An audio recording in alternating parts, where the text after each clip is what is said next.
Hello, Mr. Yobami. Good morning. Good morning. Yes, so sorry, sir. We are just trying to get the mentees to join in right now. Please, I would just like to kindly ask for just a few minutes. Let's get them on the call.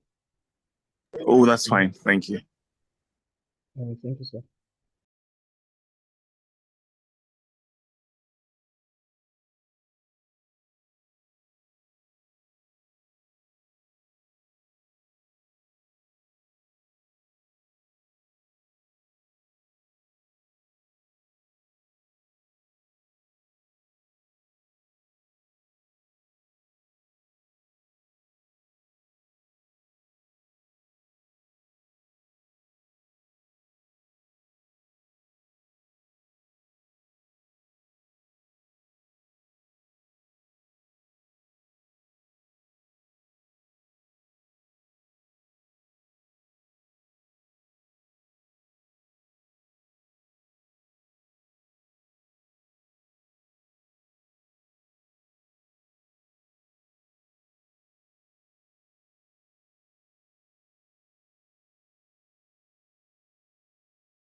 All right, thank you everyone for joining in. I can see we have Mr. Okeogene and Mr. Ayobami on call.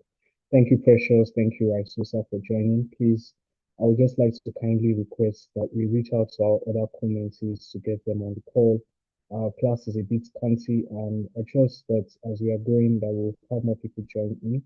Well, welcome to class, everyone. Thank you for joining in. We are currently in week 4 of the GIFT Mentorship and Internship Program for the energy industry. I think so far so good. We've had a successful run of class. We've gone through 4 weeks of discussing very major issues around the energy sector. We started out with discussing the fossil fuel industry. We then moved on to the power industry. We handled renewable energy and climate change. And now we'll be discussing energy crisis impacts and possible solutions. And I really, really hope that we are ready for the session. My name is Dennis Williams, and I'll be moderating today's session. So I can see we already have two of our mentors on the call. Thank you so much, once again, Mr. Ayobami and Mr. Okeogene for joining in. All right, so let's get straight to just introducing our mentors while we have our mentees join in. First, in today's class, we are going to be having Mr. Okeogene Ubehe. I will quickly be running through their profile, like, so that just to kind of steal the class until we have more people joining in. So Mr. Okeogene Ubehe is an energy infrapreneur currently with Umugini Pipeline Infrastructures Limited, where he served as head new business and sustainability. He he brings strong expertise across Nigerian energy sector with a focus on infrastructure, particularly pipeline for hydrocarbon evacuation, terminal operation, and broader energy infrastructure development projects across Africa. Through strategic partnership, Okeogene is known for translating complex markets and regulatory dynamics into practical, value-driven opportunities that strengthen infrastructure development and utilization for long-term business growth across both the energy and non-energy sector. He is passionate about sustainable energy development and leads initiatives that balances commercial performance with social and environmental stewardship, host community harmony, and operational resilience over the years. He has played a key role in positioning Umugini and other midstream partners as trusted industry players, driving innovation, visibility, and stakeholder collaboration with expanding infrastructure, with expanding infrastructure solution that supports Nigeria and Africa evolving energy landscape. His efforts has earned numerous awards for both himself and the organizations he represents. He is a collaborator. He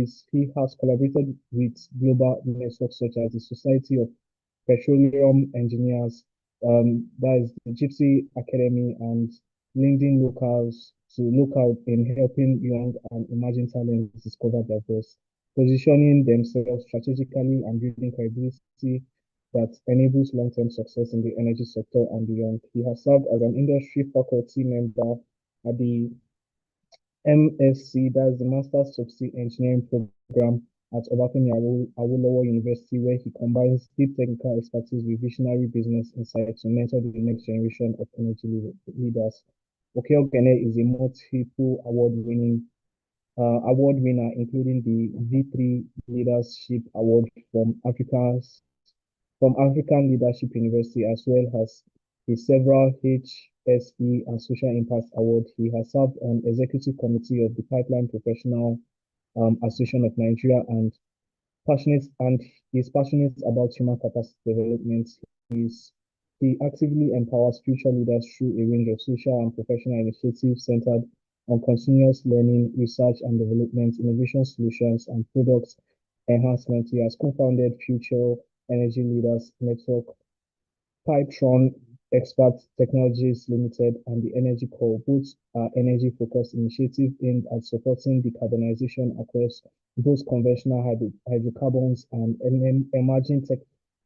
emerging energy systems through mentoring, research, storytelling, and practical insights. He continues to inspire the next generation to build careers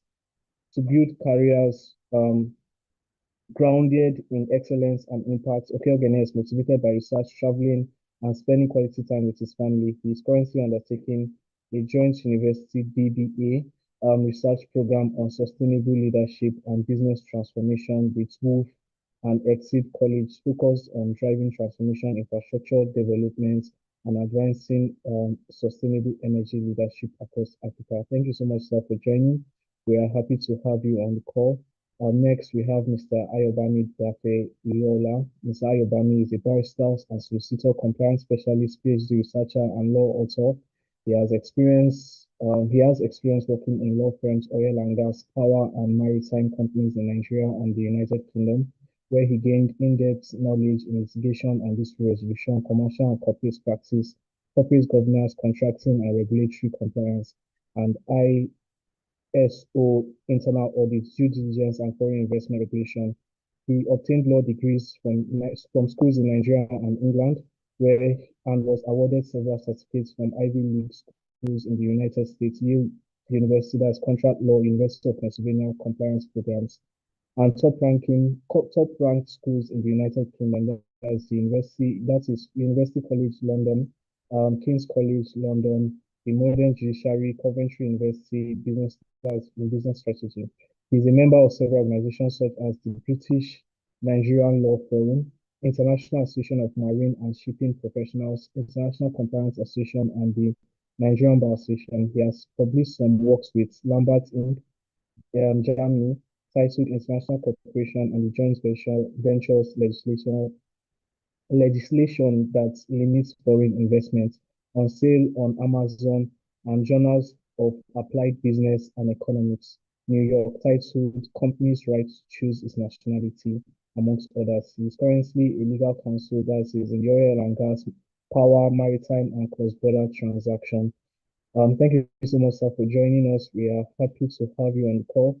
Next, we are going to be having Mr. Afolabi Ojusu. Mr. Afolabi, Manager, Legal and Corporate Service at Smart Communication Nigeria Limited, has particular expertise in telecommunication and energy project development, regulation and policy. He has advised governments, operators, and investors on a wide range of transactions involving the development of on-grid and off-grid power projects, metering service, offshore oil and gas exploration, production facilities, utilities and infrastructure. A keen electricity market expert, Afolabi is a former legal advisor to the Nigerian Association for Energy Economics and doctoral candidate at the Center of Petroleum Energy Economics and Law of the University of Ibadan. Prior to Joining Smile, Afolabi has held contracts and corporate advisory roles at Ikeja Electricity PLC, Cowries partners, the Nigerian Electricity Regulation Commission, and the Enugu State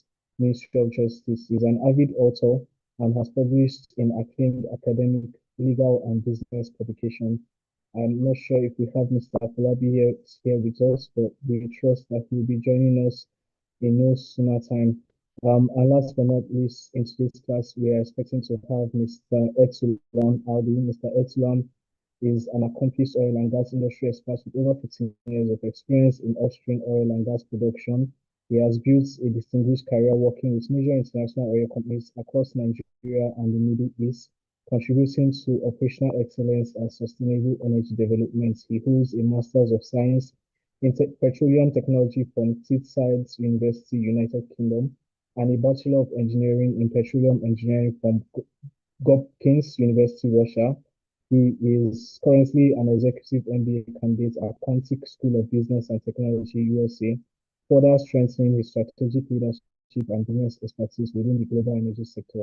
Recognized as an energy industry expert and a respected voice on international energy geopolitics, Etulam combines deep technical knowledge with strategic insights into global energy markets. He is a certified SQA verified and assessor, actively involved in training and competence developments for emerging technical professionals in the energy industry. He has been instrumental in the training of several process technicians and operators in Nigeria, contributing significantly to local content development. He also holds professional certificates in in international energy, oil and gas markets, and global energy policy from institutions within sciences field, Duke University, and SOAS University of London. Etulam is an active member of the Nigerian Society of Engineers, the Society of Petroleum Engineers, and the American Society of Engineering Management, reflecting his commitment to professional excellence and continuous development. Thank you to all our mentors who actively answer the call when we reach out to them in regards to the energy industry. We thank you for all you do for us, and we do not take it for granted. And we trust that every time you come here to share with us your knowledge, that our mentees in the program are being transformed and they are a step closer to achieving their dreams or their goals in advancing themselves within the energy industry. So not to waste any time, we will go straight to hearing from our mentors share with us their perspective on the topic for today. We have currently on the call Mr. Ayobami and Mr. Kyogene, and maybe for the next 20 minutes each, we can have them run through 20-25 minutes each. We can have them run through what they have prepared for us in the session today. We would like to start with you first, Mr. Ayobami, because you joined us first, right? We want to hear what you have prepared for us in the session. You are welcome, Mr. Ayobami. Thank you, Dennis. Yes, let me see if I can. Hopefully, network is good to me today. So let me see if I can share my screen.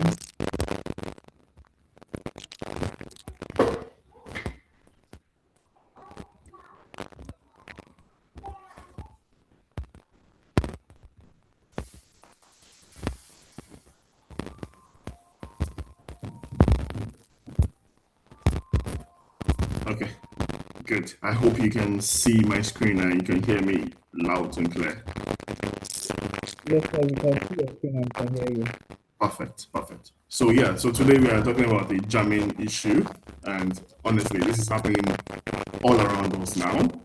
You know, and it's always been there, but now more people are, if you are conversant with the news and everything, you will hear about a lot of energy crisis happening around us. You know, from the oil and gas to the power, and also the renewable sectors also have their own challenges. So we're looking at the three sectors: oil and gas, power, and renewable sectors, and also looking at some key regulations also, and see how best those regulations can help mitigate what is happening in those three sectors. So overview today will be having an introduction. We're talking about the energy crisis in oil and gas, talking about the energy crisis in power, and also the energy crisis in renewables, and of course conclusion and recommendations, and of course we also focus on some key areas also, and see how much we can jointly discuss of these areas in that's all around us generally. Yes.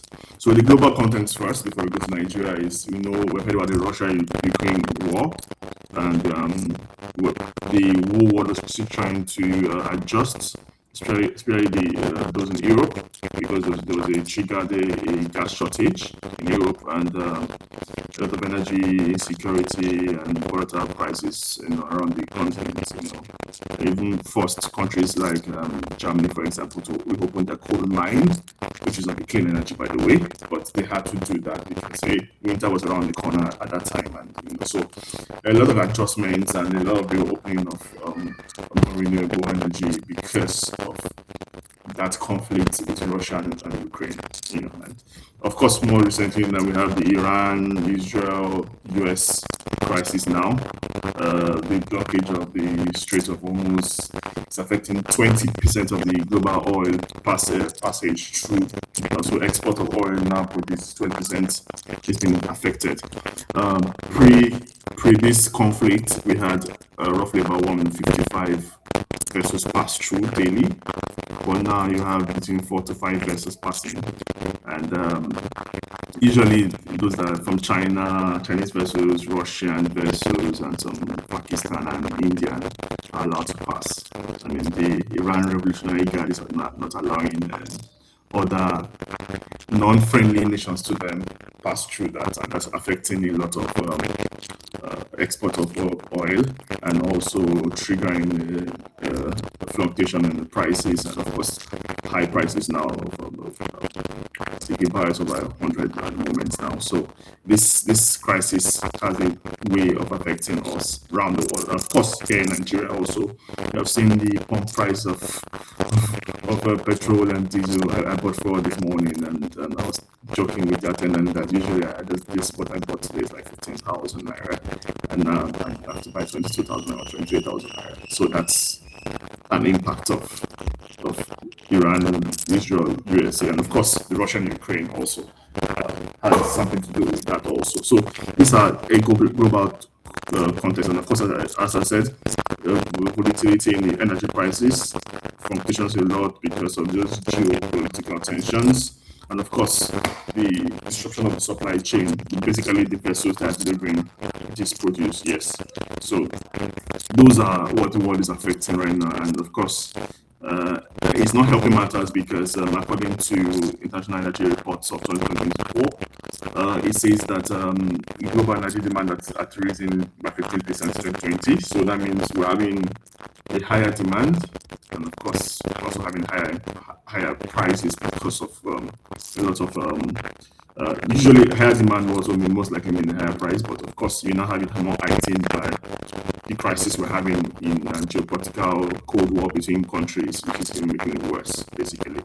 In Nigerian context, looking at according to in this report, in making these slides, I used a lot of 2024 reports because they were more confirmed and more accessible, even though I tried to look for more data 2025 to 2026, but it's majorly more on 2024 reports, by the way. So you might be studying and see more indices or more numbers than what I have currently here. So power sector failure, yes. Of course, there was I mean, the best you can do is band A, 24 hours, which is not even band A, by the way, but of course, nobody can hit your chest of having 24 hours from power grid, except maybe on the special arrangement with them, I don't know. Yes, so there's been a lot of issues in power sector failures. A lot of grids this year alone, we have had 5-6 times the grid has collapsed. Yeah, so there's a big transmission problem, and Gencos have their issues, Discos have their issues. So everywhere on power chain is encountering something, one thing or the other. And of course, we also have 65% of loss based on the NNPC report 2024 as a result of widespread theft and illegal refining activities. The Navy is always a lot of creeks that have been small illegal refineries, and they're always busting them up every now and then. And so yeah, a lot of oil companies still exist. The refinery issues, yes, most of that when Dangote comes with 650,000 barrels per day, we think that our issues with oil supply would end, but no, we still hear that we're still importing, by the way. We still, Dangote is also complaining that he has issues with getting crude oil.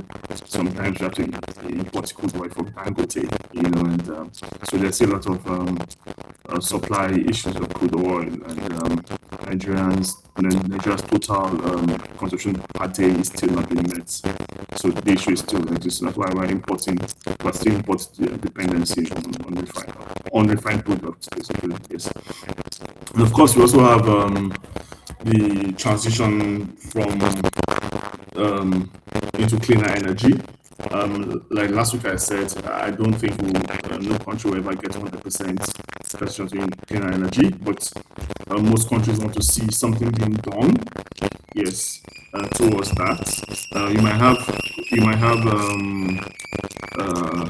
this is my personal opinion by now. By the way, you might have some countries,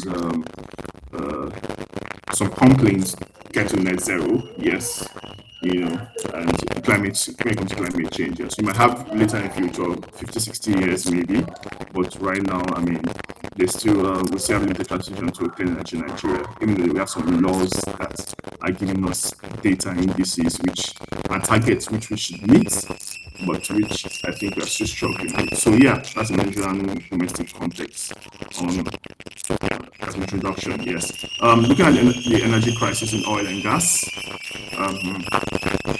Yes, Nigeria is still a country. The economic part in Nigeria is still a country largely dependent on crude oil, and in fact, dependent on that. And we get 60% of our revenue from exporting it. And of course, we know, like I said, there are a lot of volatility in the pricing of market pricing of crude oil, and that's why you have changing pump prices from time to time, and based on demand, supply, and the prices we have around us. Yes, it's made a lot of money for Nigeria. Nigeria is estimated to have 2.1 million barrels per day. Estimated because I don't think we still have a good data monitoring system in place. It could be more.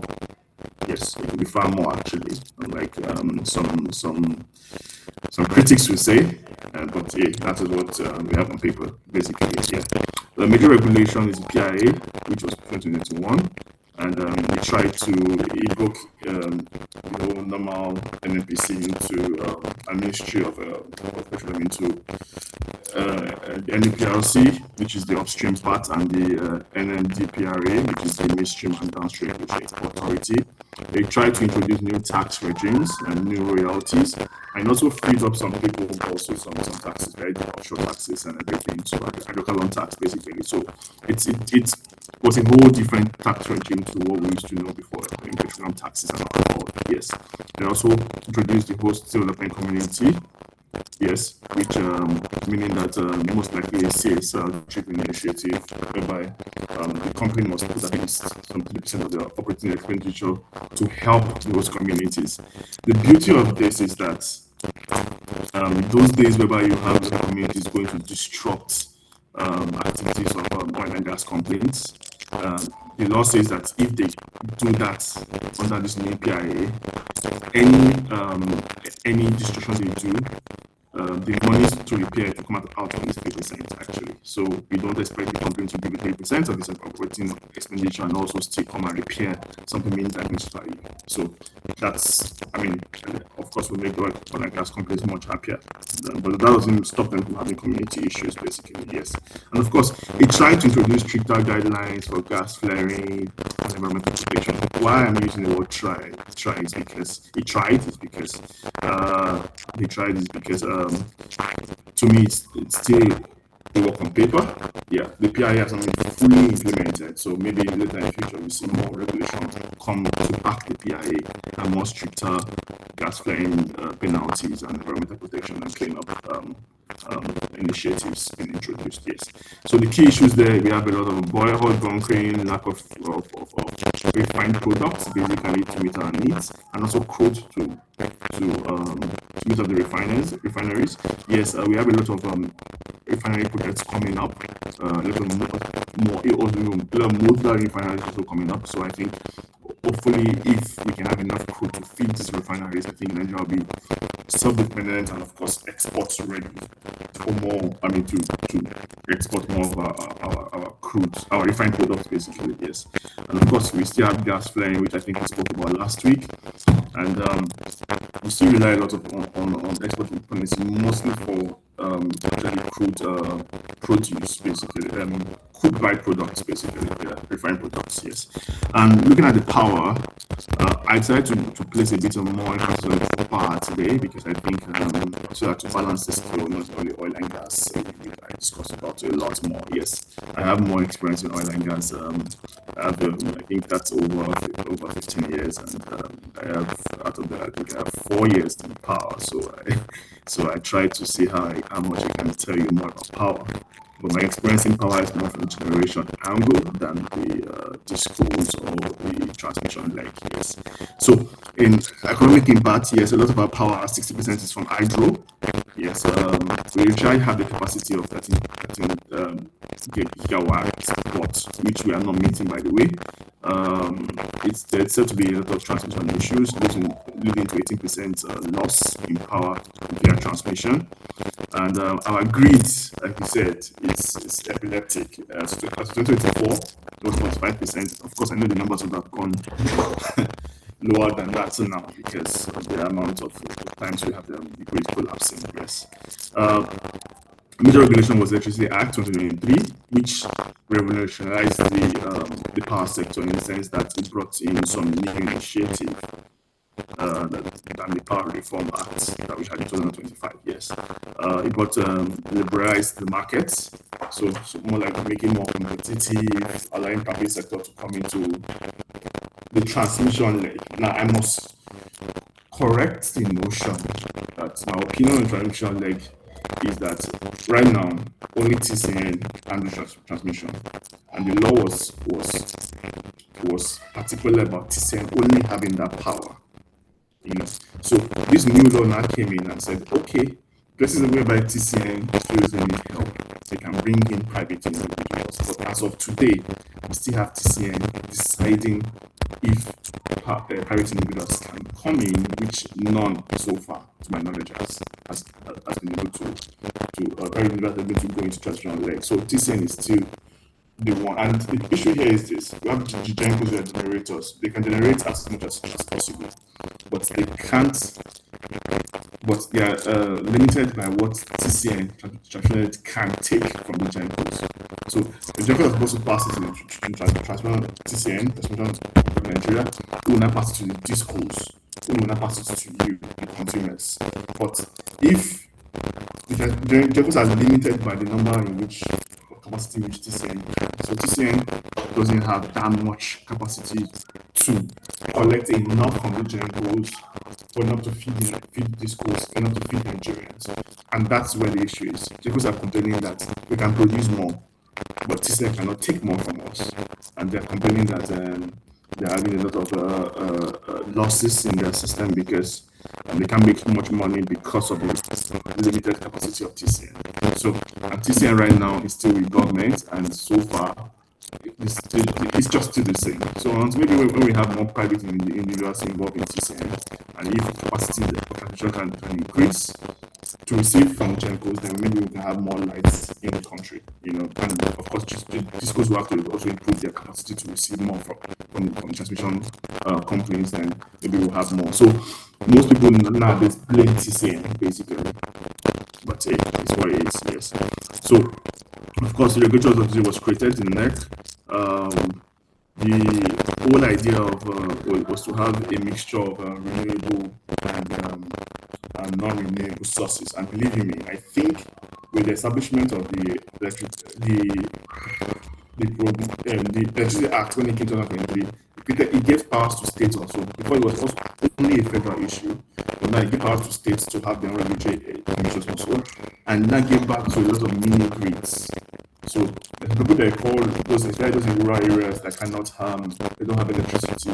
So someone can now go there, stop a solar farm, and give start to those mini grid, those areas that are not under the national grid. So that's act something that came to revolutionize the way of generation, and now we have mini grids in states now, and most states are trying to latch up to it. In states are now even having their own mini grid also to see how they can make some money and also serve some people that are not on that national grid, basically. Yes.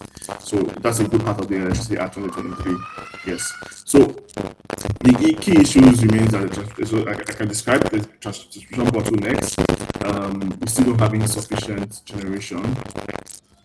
Even though it's argued, Jekos will tell you that you actually don't have, they can sufficiently generate, but they can't sufficiently transmit to transmission complex Nigeria. So whoever is saying the truth, the main purpose is that we still have limited generating power because they can't generate enough or infrastructure cannot take enough. Yes. Of course, a lot of issues still lies in distribution. And this usually consumers are said to bypass the process. A lot of things about Band A, Band B, Band C, and Band D, and the legality of it is still being disputed. Because most people tell you that if you're promising Band A, you will have 18 to 24 hours, and they don't have, then why are you still giving them to compare Band A? So the legality is still being questioned, and I think it will be left for the courts to most likely interpret one of these days of how legal or illegal that is. And of course, as of 2024, the 25% of the population did not have access to power. But by 2026 now, based on the power reform report, it says 60%. That means it's now becoming high for those that cannot have access to electricity. So that's the key issues we're having. And going on still on the crisis, the power sector reform, like I said, says that 26% of households are without power.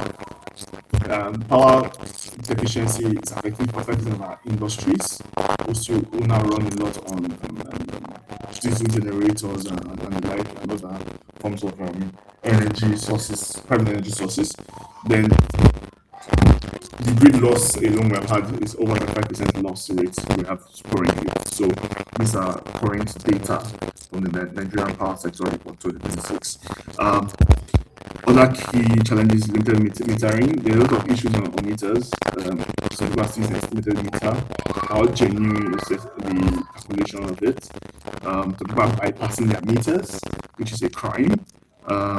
There's a weak recovery of revenue, and of course some people don't have meters at all, just indirect. So metering problem is still limited. I think current initiatives, you've seen free meters being given a lot. I mean, I got one, which even though it was not so that free, because maybe the meter is free, they gave me 50 units, and after I loaded, they found a way of deducting the 50 units from mine. So maybe the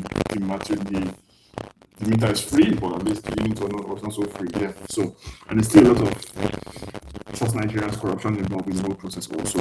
So at least I want to think so. So, of course, we still rely a lot on diesel, backup generation. Most houses now have their own solar or have inverters, petrol generators and all. So these are all challenges we're still having in the power sector. Yes, and of course, I mean, the important analysis are rural areas. Most of them still have limited grid access. Like I said earlier, there's investment shortfall. But Jekos are complaining that we can produce more. Our investment we have shortfalls because we can't send more megawatts of power to transmission energy. So there's a lot of losses claimed by the Jekos, basically. And of course, these low power issues is affecting our GDP, is affecting industries, affecting job creations, affecting prices of products because they have to factor in alternative power into it. And of course, in all and all, life generally is being affected as a whole. Yes, moving faster now.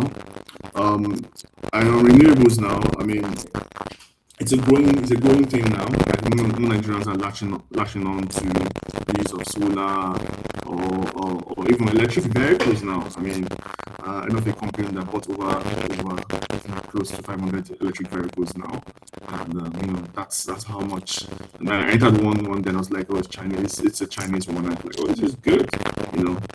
I mean, and yeah, so a lot of people are latching onto it. But if they can be limited, if you can unlimited power for people, I think most people will most likely go that route. And of course, unlimited and cheap power, by the way, because our power is said, especially when you get a band A, you will want to try having an electric vehicle. I mean, that's a whole lot of money to spend in recharging your meters. Yes, so it's estimated on the before that we added to 2.5% gigawatts of solar capacity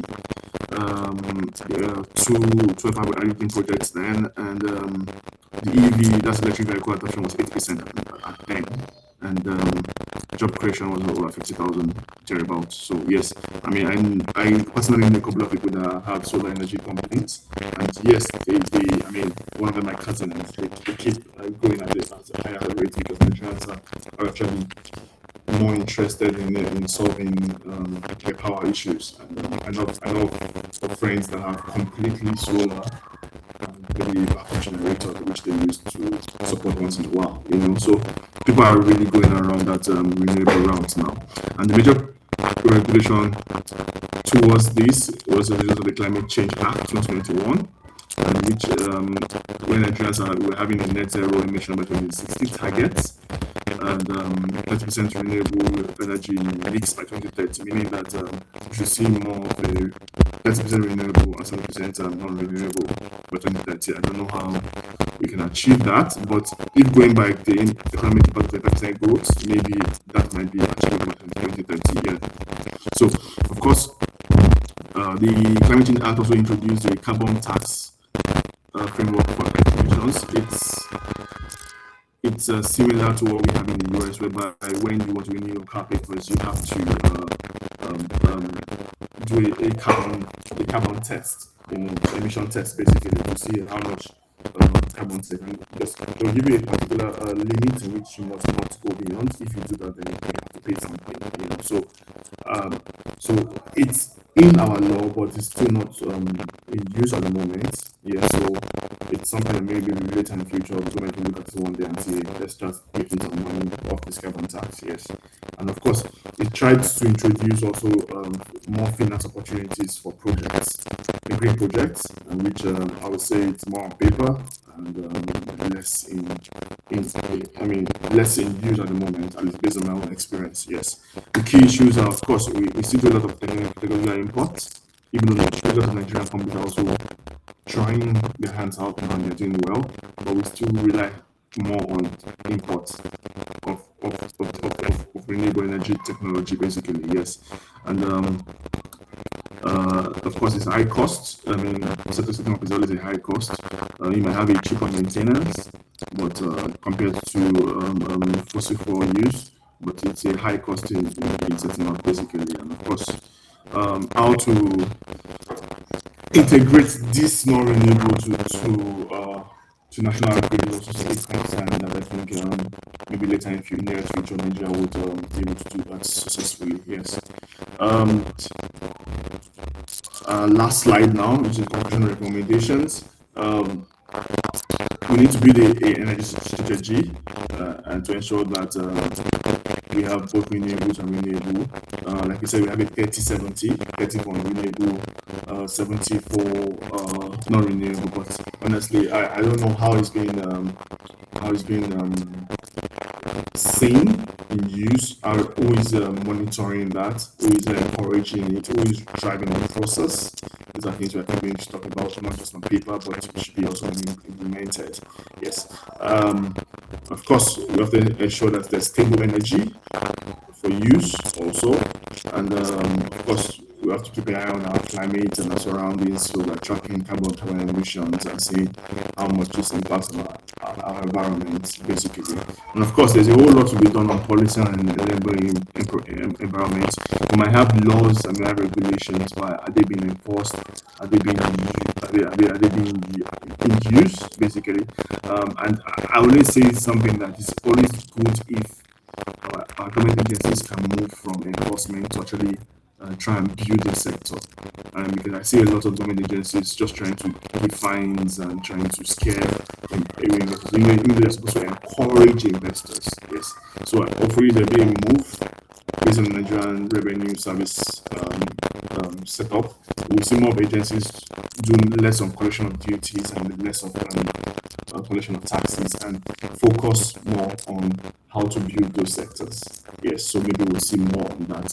And of course, more strict law at their hands, easier way of doing business, encouraging companies, startups, giving them grants at single digits, not double-digit loans and all the like, having special funds for them, especially, and like for example, in the oil and gas, it's 1% of every contract goes to NCD, which is set aside for development of that sector. So also in the MASA, to business cabotage is set up for development of cabotage, which even though since 2003, none has been disbursed till now, maybe most likely in excess of $100 million. So these are funds that we should have, and not just have them on paper, we should also disburse it to encourage the building of those sectors, basically, especially non-renewable. Of course, policy must be stable. You don't wake up one morning and say you want to increase the price of fuel, or you want to do one policy that will scare previous investors or new investors. There must be stable policies. You give time for policies to grow.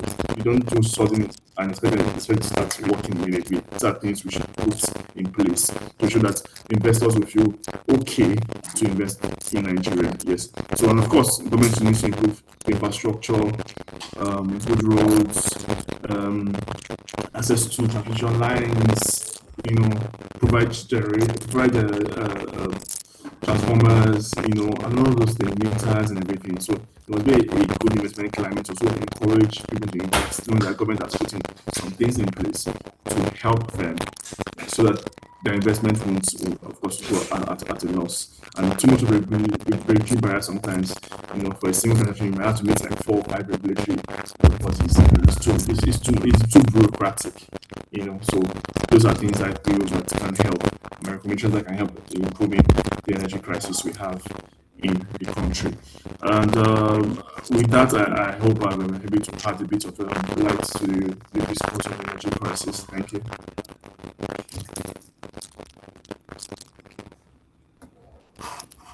Thank you so much, Mr. Ayobami, for sharing your thoughts with us.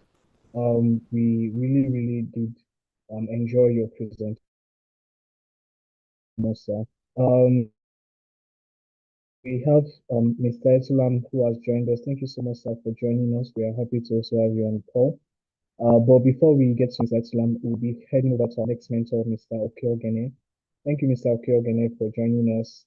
We are happy that you were able to make it to this class.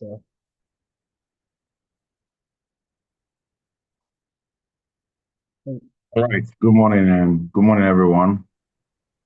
Thank you again for having me. Confirm you can hear me, please. Yes, sir, we can hear you, sir. Okay, excellent. I want to especially thank Gypsy for this opportunity again, to ensure that we're able to share ideas. This platform has given me the opportunity to share some of the experiences we've had. And I think this is very, very important for the energy industry so that we have prodigies that begin to understand the challenges that we have in the industry and begin to proffer solutions. I see this as a very unique opportunity because when my career started as well, at the beginning, we were struggling to get mentors and people to give us idea of and knowledge of the industry. So this Gypsy mentorship program provides an opportunity for mentees to understand the industry and to begin to plan their future towards how they can make impact. I do have a presentation I want to share. Please do confirm if you can see my screen, please.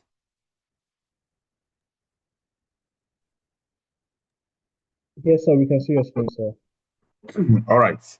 Etulan, and my fellow mentors on the call, thank you very much. Ayobami, you've done a very good job again to lay the foundation. And I like the way you have said it. All mentors, we have different areas of expertise and experience that we have. So we bring those experiences on the table from the legal perspective, from the engineering perspective, and also from the commercial, as the case may be, geopolitics, and how this frames the energy industry generally, in the past, currently where we are, and also in the future. Today we'll be talking about the energy crisis, its impact and possible solutions. I think they've given my presentation already on who I am and what I can do. So in terms of outline, we will be looking at the global energy demand, global consumption of energy, then specifically going into the crude market, energy consumption trends, global crisis, geopolitics as the case may be. And then we go into the meat of the matter, which is the energy crisis itself. What are the three folds, energy crisis, and what is the call to action for each and every one on the call, and why we must move towards carbon emission reduction, and also less carbon footprint in energy consumption. All right, so in terms of where we are, sorry, the top part of my screen, let me just close this up. Oh, sorry. Trying to take this out. Okay, excellent. Global energy demand. I think Ayobami has touched on this, but again, where are we in terms of energy demand? The world we live in today will be very, very uncomfortable if we don't have energy.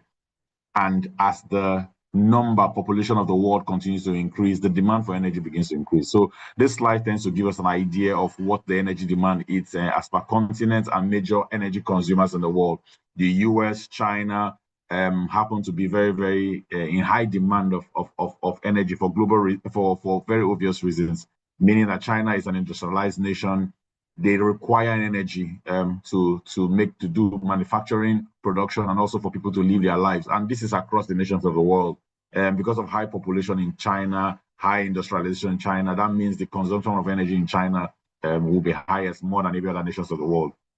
Bringing it home to Africa and to Nigeria, you see the crisis we're going through in terms of power outages across the nation. And why is that happening? The demand for energy is increasing. Lagos is expanding. Lagos, where I live, is expanding in terms of energy. A lot is being done on energy infrastructure, which is where I play. Pipelines are being built. Power plants are being built to ensure that the demand for energy is being met again. And this is not ending soon, because population of Nigeria is going to increase across the world, Africa, and so we expect that energy demand will continue to increase as we go ahead. In terms of reserves for energy, I want to narrow the energy crisis into crude oil and then gas, which are the mainstay for energy inputs, as you will see in the foregoing slides that I will show. But in terms of reserves and energy reserves, in terms of oil and gas, the world actually have what it takes in terms of fossil fuel, right? I've just given an idea of some of the consumption, and Nigeria sits in a very strategic place in the African continent. We're around 10th in terms of crude production, crude reserves, and 9 in terms of gas reserves globally. And what that means is that we are sitting on money. Nigeria is sitting on a lot of wealth, sitting on a lot of energy, and the new dispensation has captured this opportunity, and we're looking at how we can monetize this gas, monetize the crude, and unfortunately, in the last 1 month, we've had downtime in major pipelines across Nigeria. What that means is that the increase in crude prices that has gone up over $100. Most Nigerian oil companies in the West did not enjoy of this, because the major Forcados pipeline was down. And again, this talks more on this energy crisis we're talking about. If there's a demand on the right-hand side, again, there's no supply to follow. You know, demand and supply is what drives energy. And having a competitive market where there's huge demand, supply should follow. But again, there's huge demand. The supply to go towards the direction of the demand is not there, even if these reserves are available. And this is something that we need to improve as a country in Nigeria. We're happy to have the Dangote refinery that is also helping us to monetize our cost or our value per barrel in the oil that we have, but we need to go beyond that. And I'm happy Ayobami mentioned several other refineries that are coming to play. He plays a lot in that space, understanding regulation, and also he's able to tell us that. And I really do appreciate that this refinery is come on stream. I think the next is going to be Boa refinery that's going to come on stream again. So we'll begin to see Nigeria pulling funds, value per barrel. We'll begin to see improving in our currency. In fact, our naira has been stable in the last 2-3 months. I was so shocked. I do a lot of borrow change and change of naira to pounds, naira to dollars. And I speak to you now that we're seeing one of the best stable rates that we've had, and it's going down. That means the value of the naira is getting stronger. And particularly, this is because of mainly because of the Dangote refinery and what has gone on. And one of the multi-billionaires in Nigeria, Otedola, did mention that naira is going to go to 1,000 naira to $1, meaning it's going to improve. And as more refineries come and play, as Nigerians begin to understand global economics and begin to play on how we can use our energy to leverage on the values that we have, we'll begin to see more value as we go ahead. All right, in terms of consumption, not just demand, again, there's a huge demand for fossil fuel, for energy. I try to give some kind of projection and history of what has happened in the past, and the chart here just tries to give us a view from 1990 to 2024, what the demand is. And you see that astronomical growth, right? Every source of energy is growing. Nuclear energy is growing, renewable is growing, coal, Ayobami talked about that, is the only form of energy we see. It's one of the oldest form of energy. And there has been some rise. Coal has seen its peak, right? The likes of China depend on coal. The likes of most of from European countries have gone back to the coal plant, and I heard him mention that again. But because of how dense coal is in terms of its energy and the carbon footprint, it's been discouraged globally. So there will be a reduction in coal, or there has been a reduction in coal consumption globally. But again, it acts as a good backup whenever we have this energy crisis we've had even recently with the Strait of Hormuz issue that we've had, and the war, the global geopolitics, right? Coal also came to play. It's a rescue fuel, right? It's a fuel because it's available in nature. People know where they are. People know how to use it. There's a lot of information on how coal. So it is a rescue fuel that we can always fall back to and then use to mitigate energy shortages around the world. The beauty of it all is natural gas, right? Natural gas, if you look at this chart, is taking the most growth that we have seen natural gas, and Nigeria is leaning in on this in CNG, in LNG, in most of the gas reserves and energy use, and I think that's a huge opportunity for Nigeria. In terms of price, I thought I should just give an idea of what energy price in terms of crude is playing around and dancing, right? On the right, we have a chart that talks about how energy prices dropped to almost zero during COVID-19 pandemic. We all know the story, right? Because of due to the pandemic and where there was a global shutdown, right? The trading of oil fell almost to zero, meaning that the price of oil became almost free, right? You could because for you to move oil, there are a lot of commerce, a lot of funding, a lot of costing attached to it. So at the point where there was no demand, people could give their oil for free, right? Because the demand was not there and the cost of running the vessels globally became very high. So that's the chart you see on the right, running almost to zero in terms of cost. Again, compare that to what you have on the left, where you have crude prices in the last 1 month. If you look at 2026, that month is around March. You see how the global crude price has spiked up. I could have added gas side by side this as well, but again, we saw even gas become more aggressive. The price of gas almost doubled again, and these are the impact of demand for energy. Part of the crisis that we're talking about, because when demand outweighs supply, we're now beginning to have the crisis that we're talking about, and then other forms of energy begin to come to play to see how they can play to reduce this.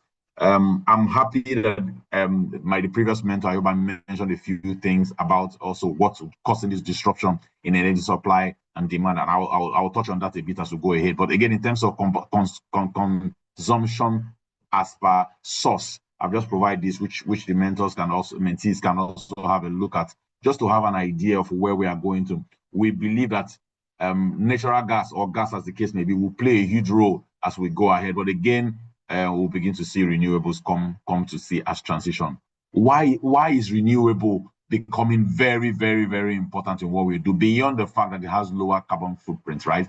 Storing energy, right, in the traditional form used to be very difficult, but with renewable energy, we have batteries, we have lithium, we have solar panels that we can store backup energy in our homes, and that has given the edge or the advantage that renewable is bringing in to our doorsteps.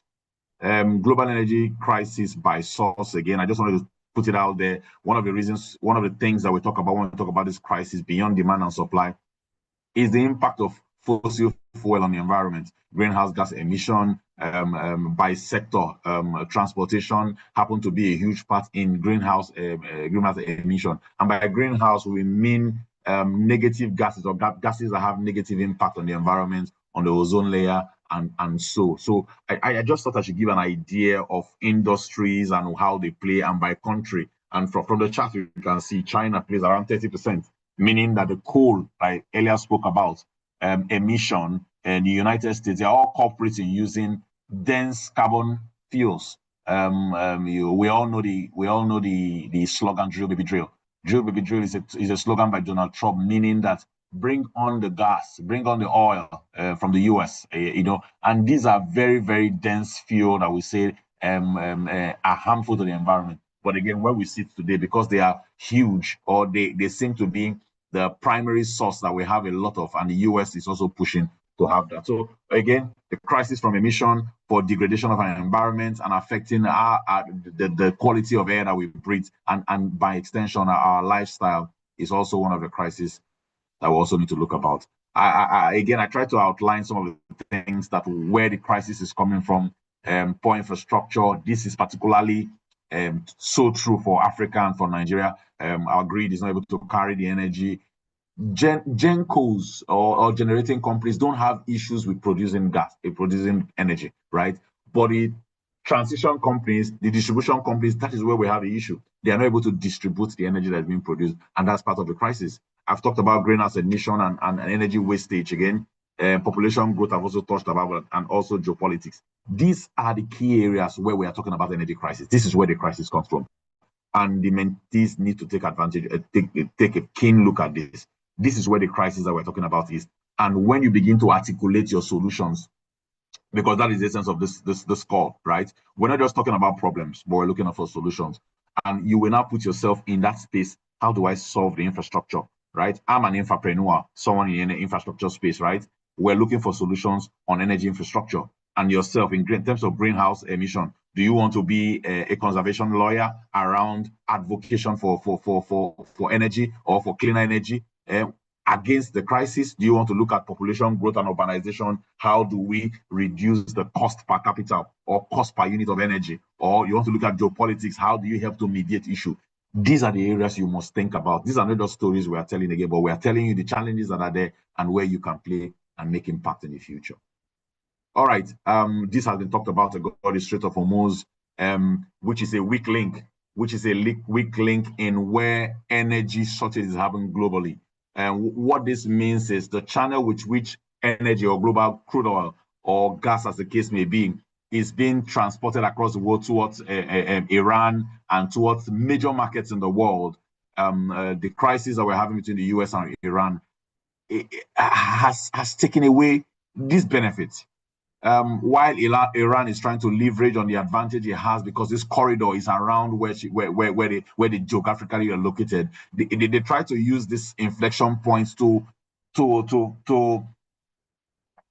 disrupt global supply of energy, and I can understand that, right? But again, who is suffering for this? The entire world is suffering, and this is why we talk about global crisis. We want to talk about the energy crisis. Can somebody rise up and leverage on some kind of disadvantage? Yes, we will say it's not fair, but that's the impact of geopolitics and war, and we want to ensure that we don't have this at all costs. But again, this is the reality of where we are today. This shot oil prices to almost $120 per barrel, and while it has a negative impact, some other people like Nigeria and some other countries that have a lot of oil are benefiting from this energy crisis. So when you say energy crisis is crisis to some people, it is benefit to others.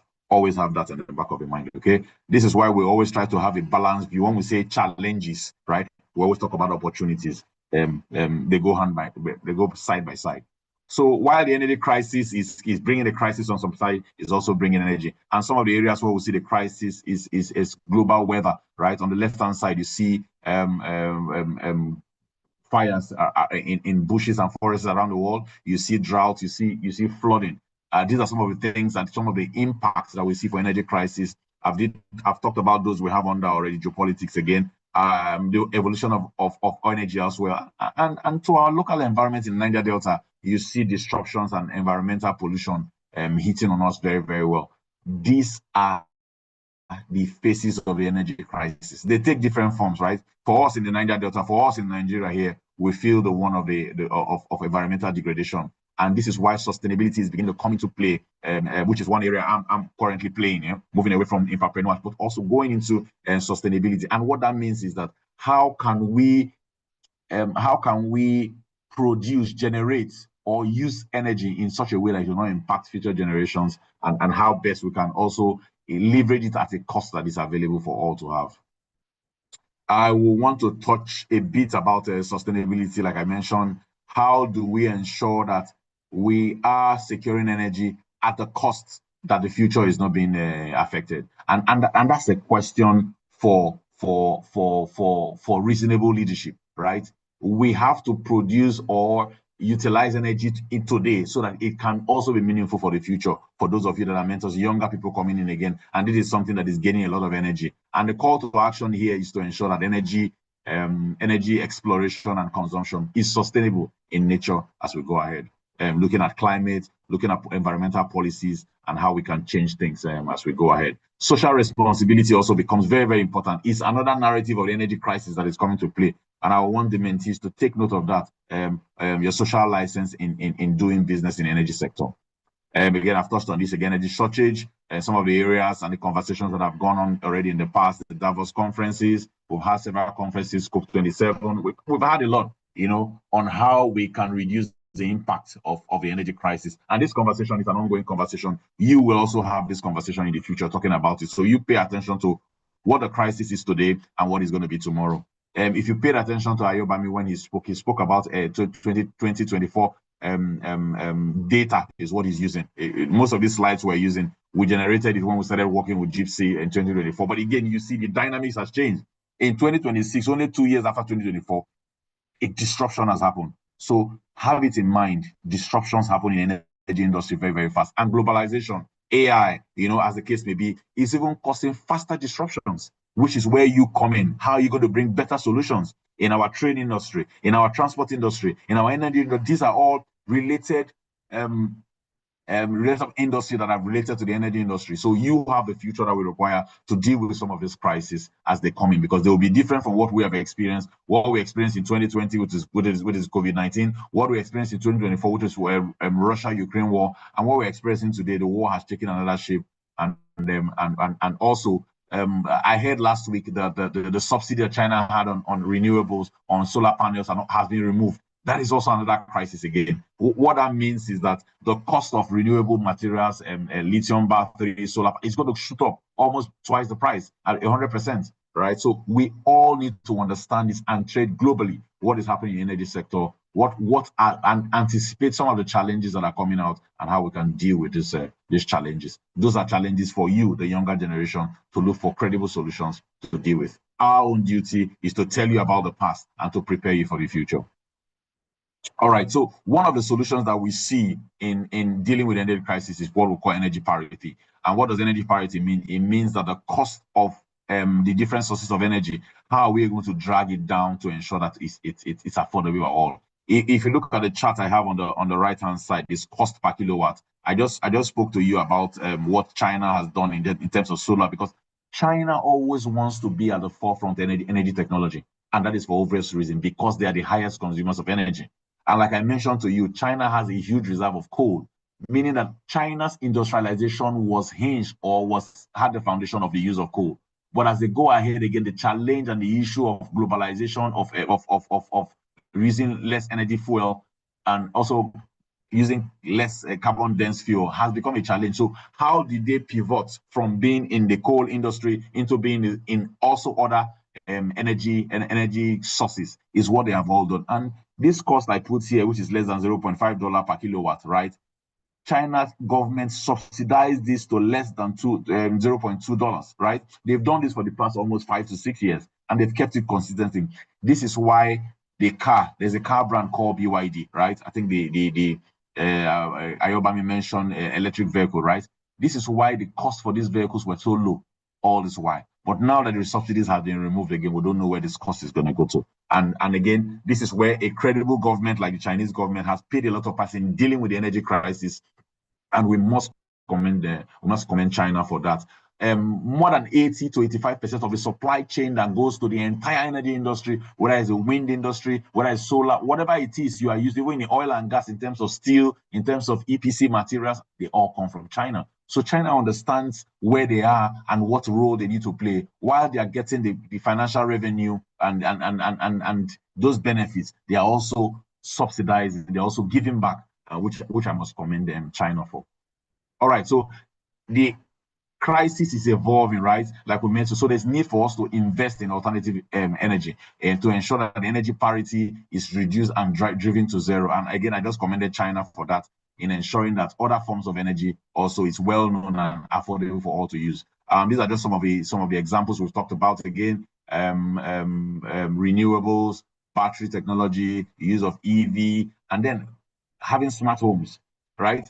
Having smart system, smart grid that helps to reduce our energy consumption. In our own days, when in my younger days, we used to use this kind of lights that cost a lot of energy. In a house, you can use as much as 200,000 or thereabout in single homes use of energy, right? But these days we have smarter homes. We have systems that shut down when nobody's at home. We have systems that will come up or reduce energy consumption, like the inverter units we're talking about, inverter air conditioners. And there's a way to connect these entire devices by Bluetooth, meaning that even when you're not home, you can put your freezer on, you can put your units on, you can monitor consumption. And this is very, very good because we have our entire home in our palm, in our phone, in our hands, right, in our phones, and we can use that to manage our energies in our home. And that's a huge win for the environment, because the less energy you use, the less strain the environment is being strained for more energy, right?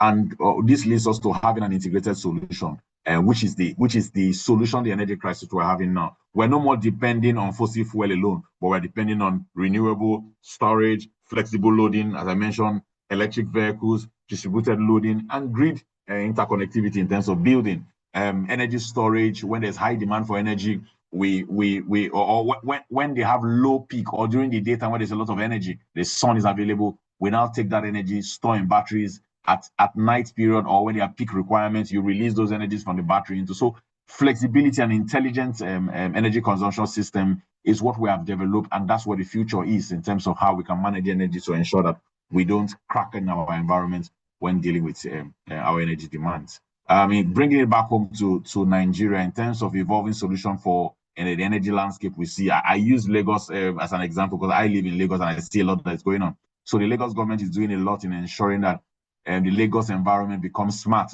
right? Energy is being used. Energy is being used in a decent way, meaning that we are not over-consuming. Electric buses are being used now so that the emission can be reduced.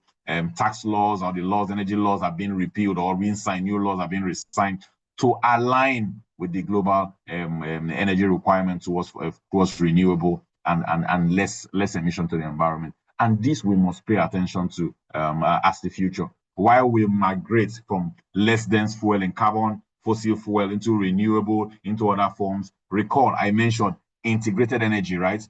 Meaning that energy addition is what we're talking about, right? It's not energy transition, right? Energy addition, we are adding more forces of energy because the demand is increasing. If we're talking about energy transition, means we are going to leave fossil fuel and then go into renewable, and the renewable will not be able to take the demand, or the energy crisis will become worse. So what we are doing is energy addition at the case.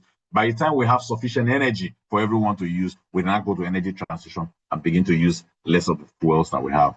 And I think this is quite important. So in terms of behavioral changes, it's quite important for us. Education and awareness, which is what we're doing here to make you more aware of what we need to do, behavioral changes that we need to imbibe to ensure that we understand what is going on and what the energy crisis is and how we can solve this problem, or proffer some kind of solutions in the interim while we pivot into less or more renewable energy.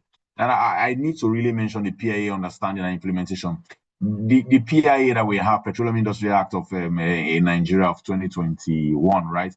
It has a lot, if we understand it and implement it. And there's currently a committee now that is also implementing the gaps currently in the PIA. What does that mean is that Nigeria is beginning to pay attention to where our money is going, where our benefits, where we can pivot into the energy industry. And everyone on this call, we need to pay attention to PIA, try to study it and get as much as we can for them, because that is the future of energy in Nigeria, is captured in the PIA.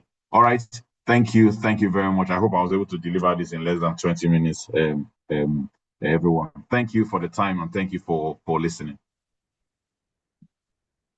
Thank you so much, Mr. Okeogene. We really did enjoy your presentation and your shared thoughts in class. We'll be moving on to our next mentor quickly. We have Mr. Etulam Pisa also in the next 20 minutes. We just want to quickly hear you share your thoughts. And then I think I saw Mr. Folabi also on the call. Yes, if Mr. Folabi is with us, then we'll get to hear from him lastly. So Mr. Etulam, over to you, sir. Okay, good afternoon, everybody. Thanks again once for the opportunity. I also want to thank my fellow mentors, Ayubami and Okeogene, sorry for pronouncing it wrong, for the wonderful work they've been doing over the past years. And we have put ourselves together to be able to ensure that we always try to meet up. I'm sorry I came late. Apparently, I'm back to Nigeria now. I think last week, so I'm safe and okay. Going from the crisis in the Middle East, which is currently also impacting on our global issues. Apparently, I'll share most of the issues have been discussed already, and so I will not delve into further explanations. I will just make a brief of my presentation. Let me share.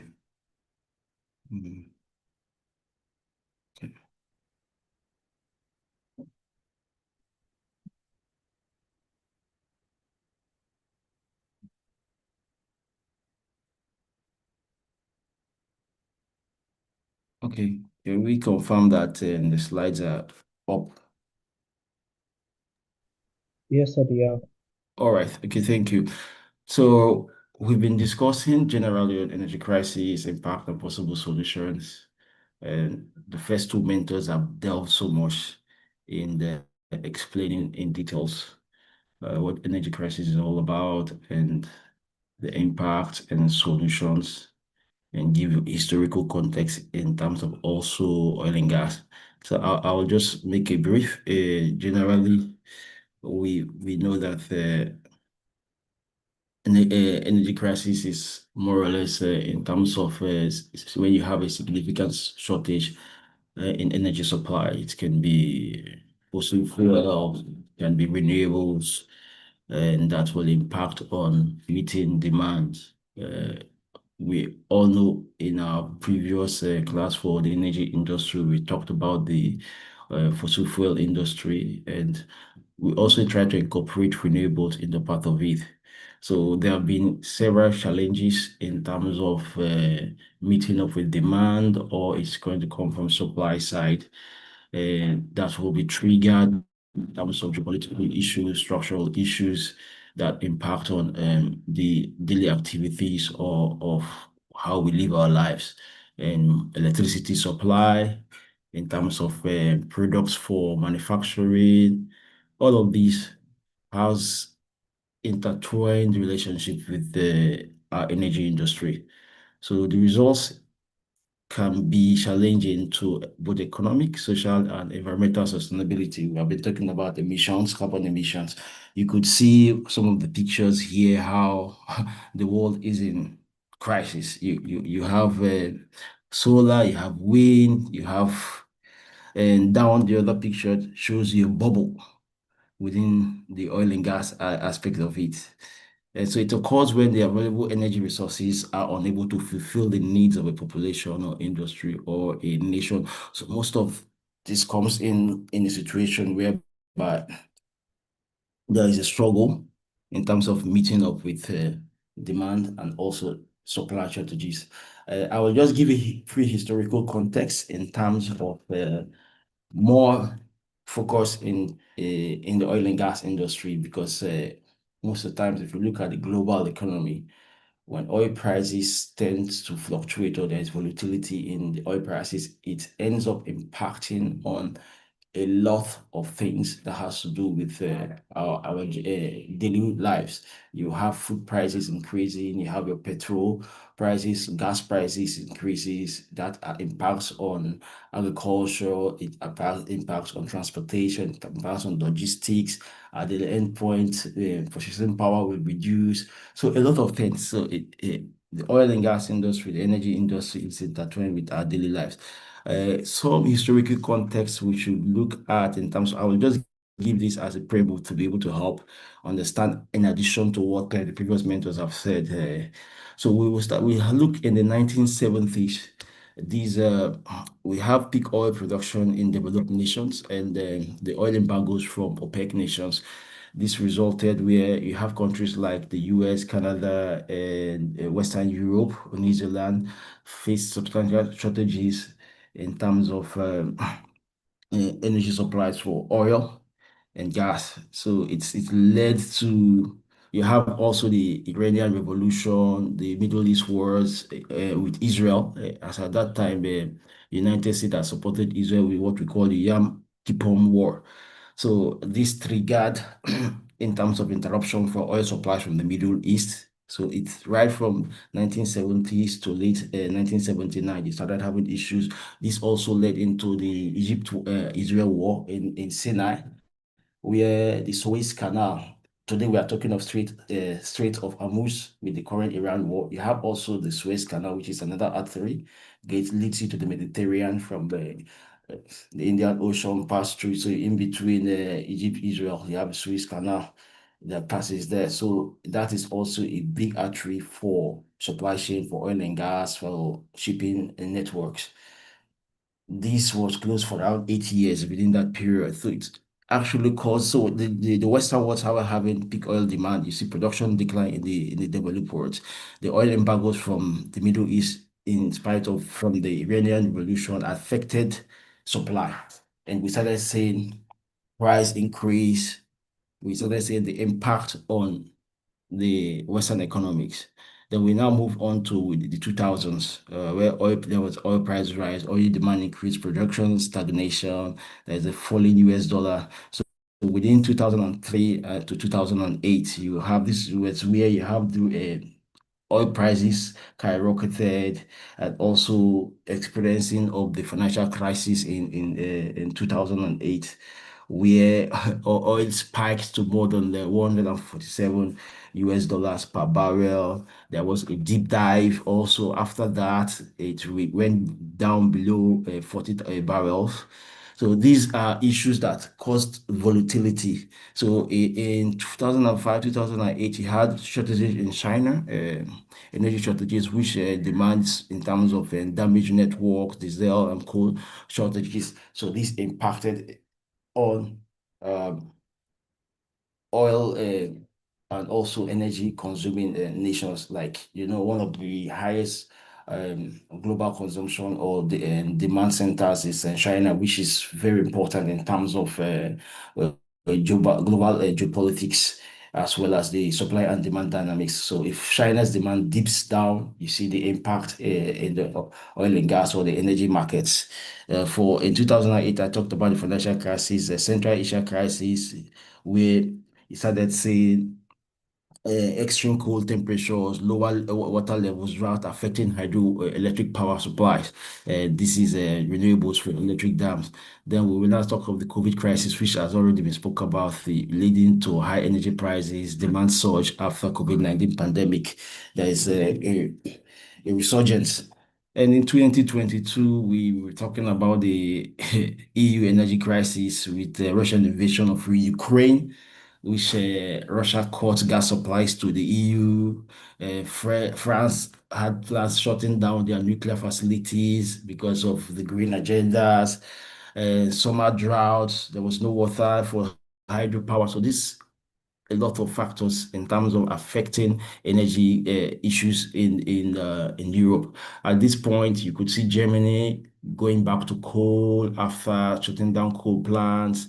You had different dynamics coming up within the developed world to see that yes, there are issues in terms of energy supply. The clamors for energy efficiency in terms for building, the promotion of green agenda started coming up to say, yes, oh, if we are very serious about promoting green energy, that wouldn't have been caught unawares when Russia cut off the supply of gas and all of these new policies started coming up. We start having EU agenda in bulk buying of gas. There was a direction to the United States supplying liquefied natural gas to the EU.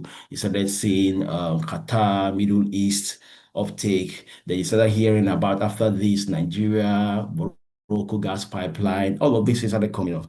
In 2026, which is where we are today, we see the dynamics that we are still within the period again of energy crisis, where USA, Israel versus Iran war.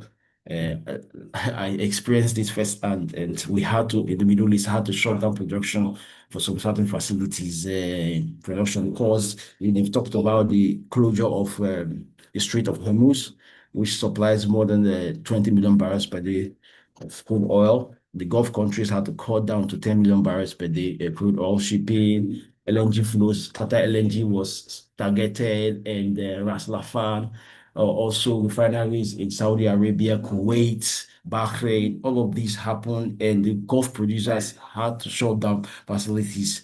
So energy infrastructures were targeted. You see surge in oil prices going, like I said before, it's already goes more than $120 dollars per barrel. We see also this impact because the Gulf countries supply a lot of petrochemical feedstocks both to India and other nations. It's impacted on fertilizers, so you will see the impact that will have on agricultural feeds and also production. In Africa, generally, you could see South Africa was highly impacted in terms of they were very much reliant on coal production. And when issues started happening, we started seeing electricity cuts leading to load sharing. This zone is going to maybe this state, River State will have power this time or here and there. This load sharing also still happened in Nigeria. So this led to costing about 2 to 3% of GDP growth. This data was around 2022 anyways, because of when we started some of these things in 2024 presentations. And in April 2023, we have load sharing also. Now we started this year in 2026, last year also national grid collapsing, all of these issues coming up again. We could find that happening. So you're going to see that it's peculiar in terms of when we talk about energy crisis that we look at the types in terms of supply side energy crisis, where you have inadequate production or unavailability of energy resources such as the fossil fuels, renewable energy, or electricity. The current situations that were happening now in terms of the US-Israel-Iran war is very crucial in terms of supply, where the Strait of Hormuz is closed, where energy production facilities are targeted, and there are force majeures that have been put in place to stop shipping to the global market.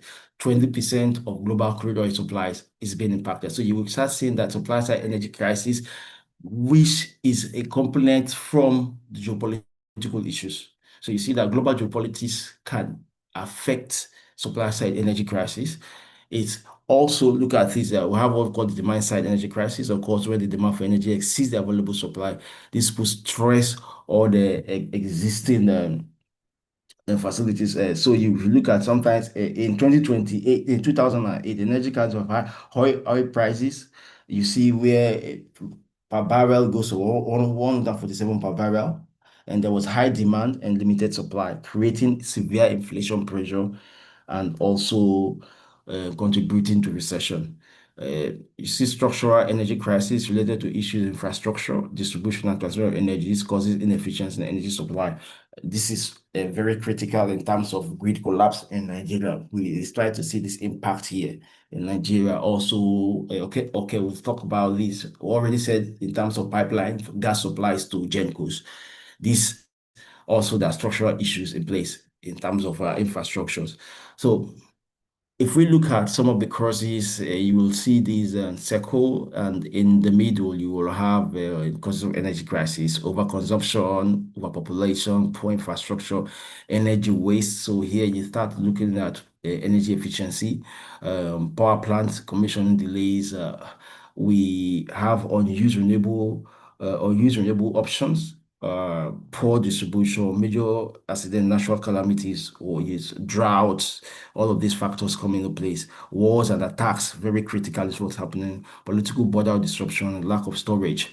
And you see where you started saying, and currently with the release, the IEA, because of this Iran crisis, had to release about within the OECD countries, released about 40 million barrels of crude oil to see if they can shock down the price of crude, but the impact was not too much. It's still, so IEA decides again, try to see how they can release more from the SPR, strategic petroleum reserves.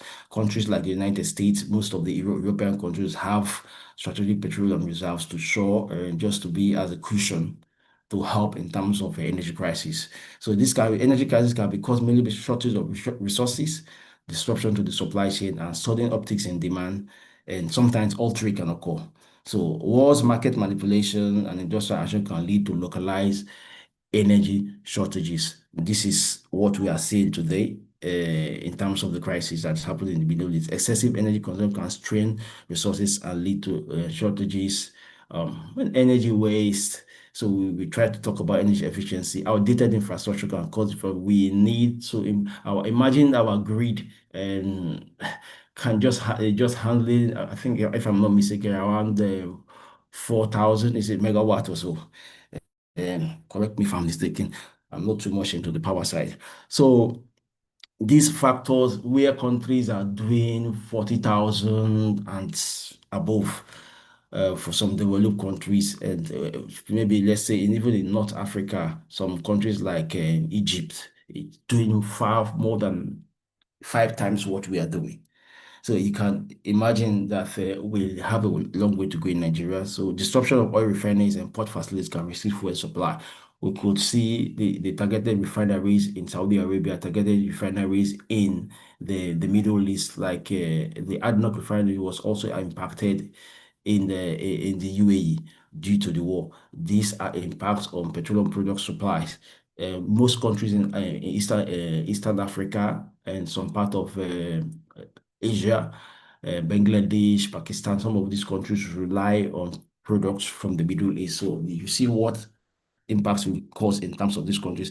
I will not go further to repeat myself. Let me just go forward. So the impact of energy crisis, we've talked about the economic impact previously, social impact, political impact, and environmental impact. I will not explain further than this because my previous mentors have said and delve more into this aspect. If you look at it, you see the inflation effect. When prices rise, it's going to impact on the cost of living. You see in this picture the queues for NNPC filling station. Yeah, with this resurgence of emergence of Dangote refinery, we started seeing that the issues about queuing for petroleum products on the filling stations have reduced drastically.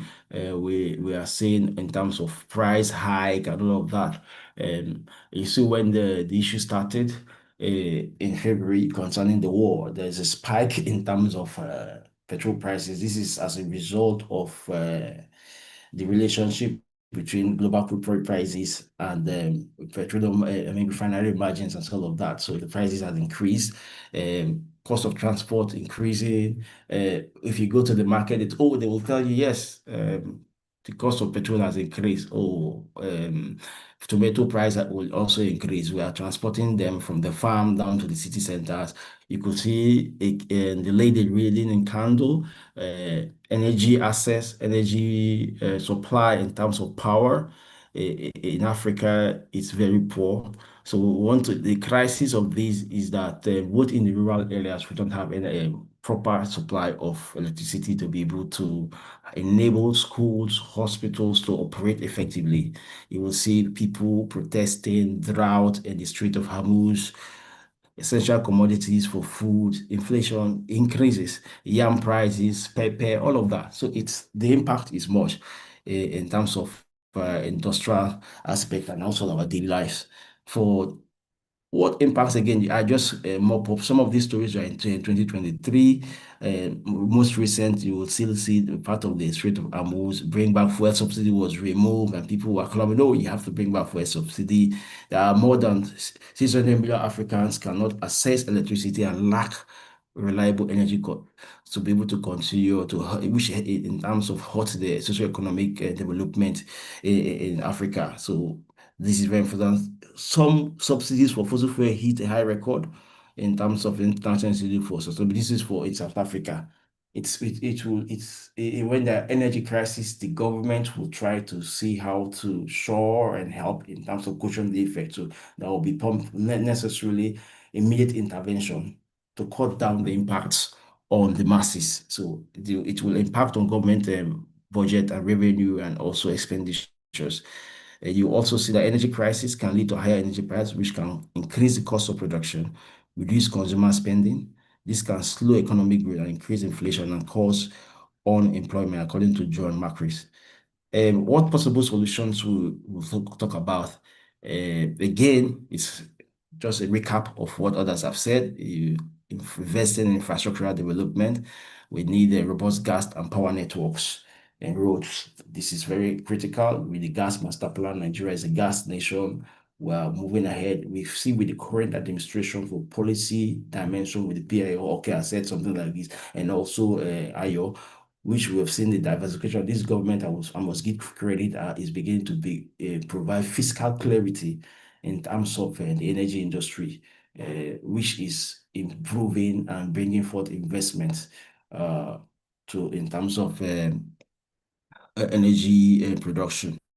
So for the gas aspect and power network, the power industry, we need a lot of unbundling to be able to ensure that the system works properly.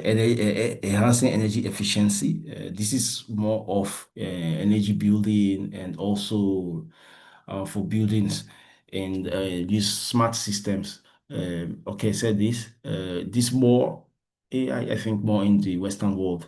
For us, we see more adaptation coming in current. If you see some banks, some industries, building offices and all of that, they start integrating some of these smart systems to be able to manage even homes now. Most real estate development in high-end areas in Nigeria provide estates and duplexes that have these incorporated smart systems that will improve energy efficiency. So embracing renewable energy, we see a lot of developments coming up in terms of microgrids, agendas for universities and market centers, imbibing renewable energy systems, innovation for storage and transmission, energy storage, energy transmission. This is a very crucial aspect in terms of supporting the AI aspect of the industry, where we talk about energy storage, pumped hydro, and all of that. So nuclear, advancing nuclear energy, this is the fear for nuclear proliferation. You see the issues of how Trump is saying, oh, Iran is developing nuclear weapons and all of that. They are not comfortable with, even if Iran is claiming, yes, they are using it for civilian purposes, they are not comfortable because it becomes a tool for war and all of that. The Nigerian Nuclear Agency, I know there are some agreements with the Rosatom trying to build nuclear power plants. There are some countries in Africa that already have that. South Africa does, I think also Egypt does, nuclear energy that provides solid base power, and nuclear waste becomes an issue in terms of all these aspects. So implementing sustainable energy policies. The Energy Commission of Nigeria is poised with policy planning in developing national energy strategies and to be able to drive renewable energy as well. So promote this aspect. And diversified and sustainable energy portfolio. There is every energy mix is not just fossil based alone. Okay, shared energy consumption, you could see the diagrams that portray the various energies, both looking at the future and before. So government direct assistance or by limiting prices for subsidies happen. And in spite of the fact that Nigeria for petrol, we've actually removed this subsidy and we are trying to adapt. Over time, there are some times that we, even even in Europe, it happened when during the Russian-Ukraine war, the United Kingdom and all of that had to come up with some kind of leverage to be able to say, yes, okay, we're putting in £1 billion to be able to help in terms of high energy prices. Okay, we could just subsidize, just pay so and so percentage up. So government direct assistance involves then enhanced grid access. These are part of things that happen. So if you look at 7 ways to save energy, I had this chart here by the IEA. It says use public transport, grab a bike, light bulbs, swap them out, warm air, seal it in, drive smarter, heating, turn it down, boilers, adjust the settings. These are some of the energy efficiency ways we could use on our own as individuals to be able to help the system. As per crisis solutions in Nigeria, we try to see how we can optimize network to reduce dependency on petroleum power transportation. This is where electric vehicles comes in. Okay, say this that in Lagos, the government is really doing well in terms of this aspect, particularly when we look at the transportation. I know in Europe, a lot of trams and also trains use electricity where you don't have this diesel, coal-based or diesel-based kind of powered trains. Consider the modes of transport such as rail or marine freight where possible. We could see in shipping aspect where ammonia, hydrogen, for heavy industries, we will see the aspect of CNG being used. We heard of the LPG use in terms of cooking, going away from biomass. All of these aspects helps in terms of reducing emissions, invest in fuel storage facilities to store petrol at times of scarcity. So both in oil and reserve, we see the SPROs from the United States, in the OECD countries, from Europe helping out. And let me just jump in. We could have time to go through all of this. Implement strategic petroleum reserves.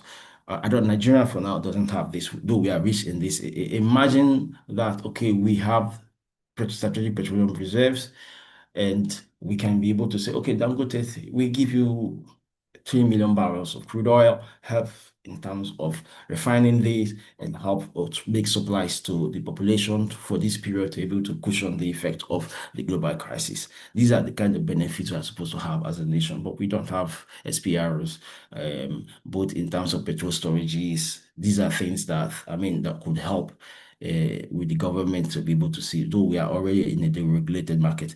So functional refineries and supply networks. We need the state refineries. We have head of modular refineries coming up, Bua refineries coming up. This will help. So clarity, clear pricing mechanism for petroleum products. There's this opaque nation. I've seen online and also on LinkedIn, we kind of have this debate about why is it that Nigeria was able to move very fast the price of petrol. Immediately we heard about the crisis in the Middle East, though the prices of oil increased. But other nations, Kenya, Nigeria is like the second, I think, nation of the top prices within this, that the rate of change in terms of the impact increased so much globally. So why is it so? What is the benefit of we having petroleum products? Some are in the opinion that they think this is unjust, while others are claiming that yes, it's the prices of oil that actually fuel this. We shouldn't be able to say, why the government? Because the market is deregulated. So in summary, I could say that energy crises have the potential to significantly affect the global economy, and several reasons may lead to their occurrence in the future. Although prices forecasting is challenging, it is crucial that organizations, people, and governments be ready for probable interruptions in energy supply networks. This is going to happen again. This war in Iran will be solved, and in the future, something else will come up again.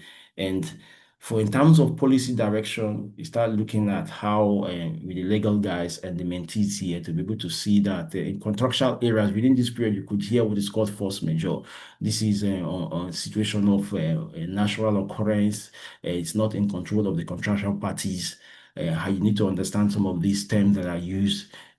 Also, like my colleagues have said in terms of the aspect of policy dimension in environmental law and sustainability, all of this comes into play. Sometimes I begin to wonder if you look at the war happening and the refineries and also the oil facilities that have been impacted, the kind of emissions that have come up with. If you look at this, maybe somebody will come after the war to see the carbon emissions that were done, contributed as part of this war. you will see that the impact is not just only economic, it's environmental and also social. Thank you very much for this opportunity. Thank you very much, Mr. Otsulam. All right, we still have one more mentor on the call, and we want to quickly run through him, take presentation, and then take questions and call it a day. Mr. Falabi, are you with us, sir? Yes, I am. I don't know if you can hear my voice clearly. Apologies, I'm outside. Yes, Can you hear me clearly? Yes, sir, we can hear you Alright. clearly. I'm just trying to make sure that it's not the music in the background. Good morning, everybody. So I guess we have no slides. Yes, sir, we do. I would need a minute to bring it up and come in.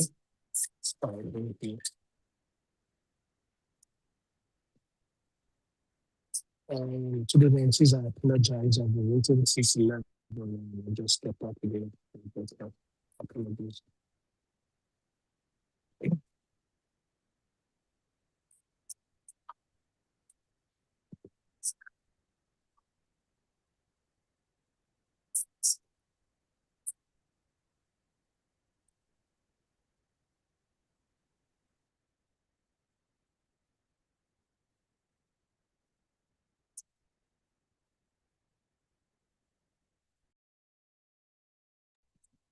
While we're waiting for the slides to come up, I'd like to thank my colleagues that have been on the panel earlier.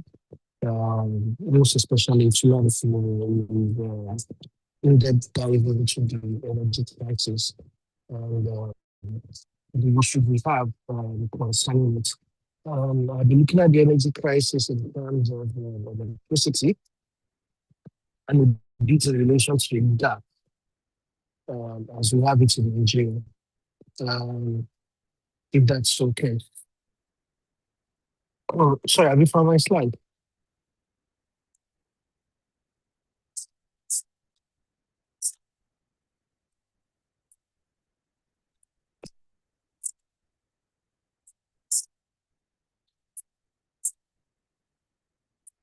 All right, so basically my slide is something we call parallel progress. I've been navigating Nigeria's energy crisis in the current dispensation. And Dennis, can I have the next slide, please? So we're going to be talking about real quick what is energy crisis, the role of energy demand, the reality check in Nigeria, and the cost of darkness, and strategic solutions to the energy crisis that we are having at the moment. Now, can I have the next slide?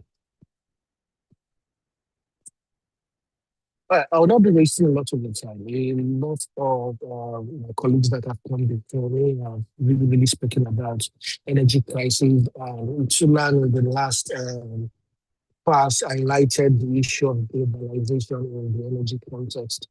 And he has looked at what are the causes of energy crisis. We looked at the overconsumption, overpopulation of the countries, the poor infrastructures that are available, the power plants commissioning delays, energy waste, on use renewable energy options. We've looked at poor energy distribution also. We've looked at the war in Iran and the attacks. And then we've also looked at politics and border obstructions. So basically, these are the major causes of energy crisis as we have today. In their own individual respective parts, we all come together to why we have no energy. So we all form why we do not have energy. Can I go to the next one? So it's not mentioned energy demand, in energy crisis. And it's very, very important that I begin to highlight that the only reason why we have energy crisis is because everybody is asking for energy at the same time. Everybody wants to use power at the same time. Everybody wants to have fuel in their tank, diesel in their trucks, all at the same time. Now, when demand increases and there is no supply, we have a crisis. So basically, it is an economics of demand and supply, at which point it will be.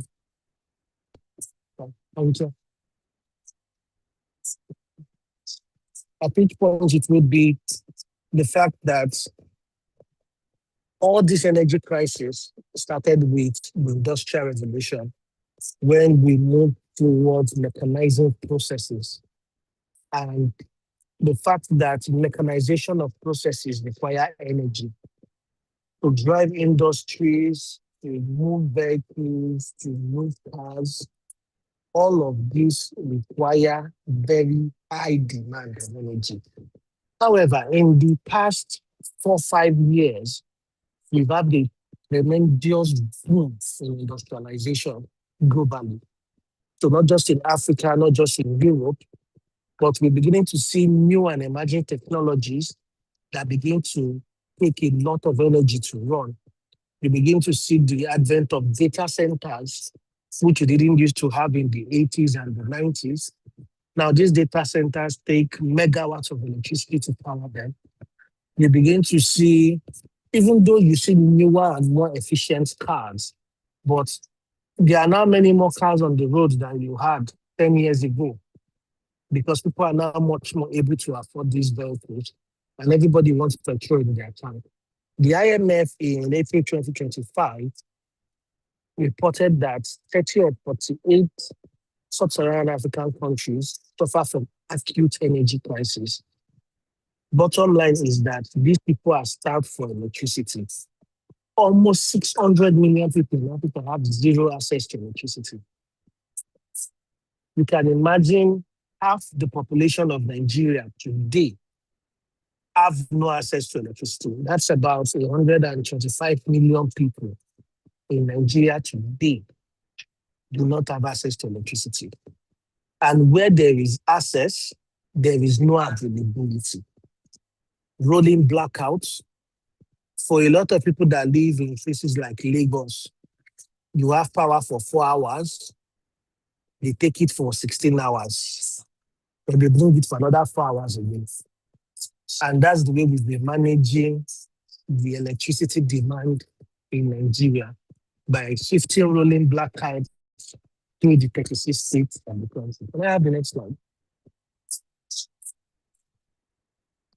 So, this is where we are. What is the reality check for Nigeria? We've got petrol, we've got tar sands, we've got natural gas, we've got electric. We've got all of these resources. And oil and gas, for the past 50 years, have played a very significant portion in our development. However, while we extract the crude oil and we sell it, we flare the gas. We take the crude oil and the gas that are developed countries like Qatar, Russia, we flare all of this away. We basically put fire to our money and we flare it. It would interest you that the amount of gas that Nigeria flares on a yearly basis is enough to power the whole of Africa for 3 years. That's the amount of gas that we flare. All right, I'm going to go to the next slide. Next slide. Now, when you look at the installed capacity for power generation versus what we have available, we have 13.625 megawatts of power. However, as of 2026, out of this 13.625, we are only able to use less than 5,000 megawatts to power Africa's largest giant. A giant that doesn't have electricity. So the question that comes to mind is, how do you have 13,000 megawatts and you're only able to access 4? Who were the people that were planning these power plants when they were building them? Why didn't these people think about the fact that these power plants needed to be connected to the national grid? It would interest you that there are power plants in Nigeria that are not connected to the grid. There are power plants that are not even connected to the gas that will power the power plants. Simply because one politician somewhere wants that power plant in his village. So we build the power plant, billions of dollars, and then there is no gas leading to the power plants to power the power plants. You know, and this is basically causing energy poverty in Nigeria. So because of this energy poverty, you now have what we call the shadow grid. The shadow grid are people that have decided that, okay, if I cannot get electricity from the disco, I will buy my own generator. I pass my neighbor, and I will generate electricity for myself.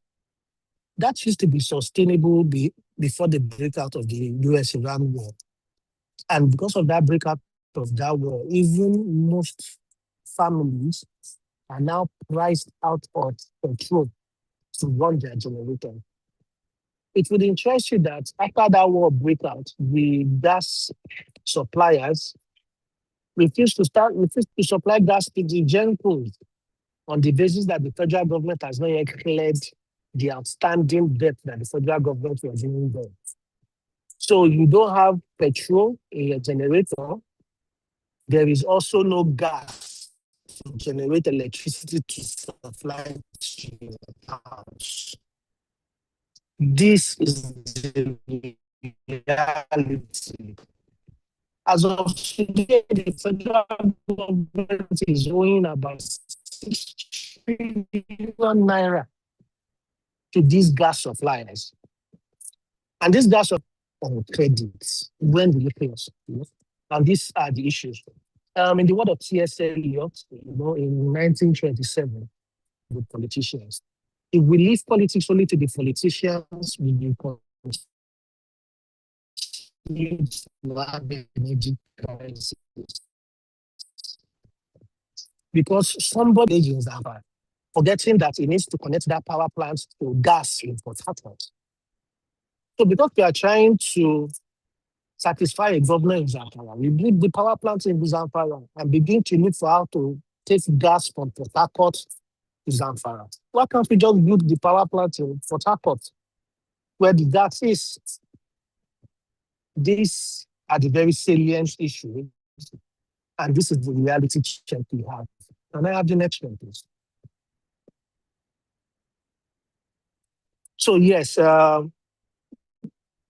energy crisis, whether you like it or not, has economic impact. And in the case of Nigeria, this is what we call the cost of darkness. This is how much you pay in economics by having darkness in your country. Can I have the next one? So the current war has pushed energy prices to a very, very high level. And this is having adverse impact on economic growth across Europe. You are saying this affects imports. You are saying this affecting businesses. And generally, the current war in Iran begins to slow economic growth, not just across Europe, but also across Asia. And then this in turn comes down to Africa, where the increased price in petroleum products begins to price out markets. People are no longer able to afford the petroleum products at the current price they are in. It would interest you that in the past 5 years, or I would even say in the past 3 years, we have seen petrol per liter go from 125 naira to around 1,230 naira today. That is an increase of, I would say, Tulan should please help me. Please, what is the percentage increase there? Tulan.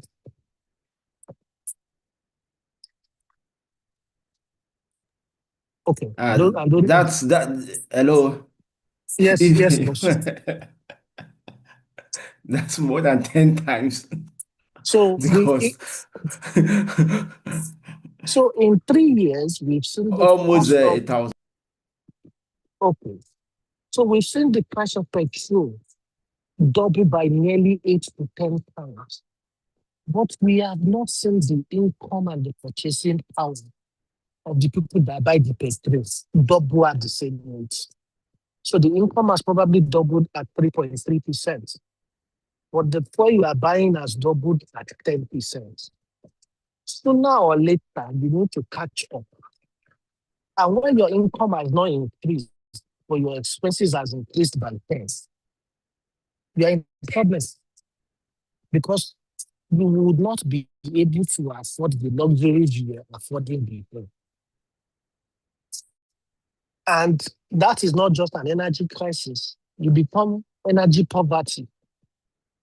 Before, you used to on your jet for 10 hours because fuel was 120 naira per liter. So you could carry your 10-liter keg to the petrol station and buy your 10-liter on your past my neighbor. Now, fuel is 1,230 naira per liter. If you should try it, my brother, you have to spend 12,000 naira just to be able to power the same thing that you were powering for 1,200.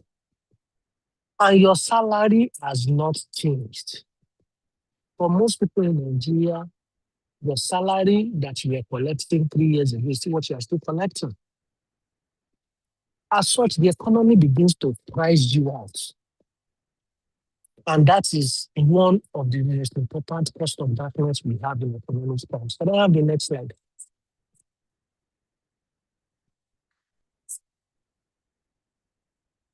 Oh, okay. There's this very popular, very popular saying in Nigeria at the moment, you know.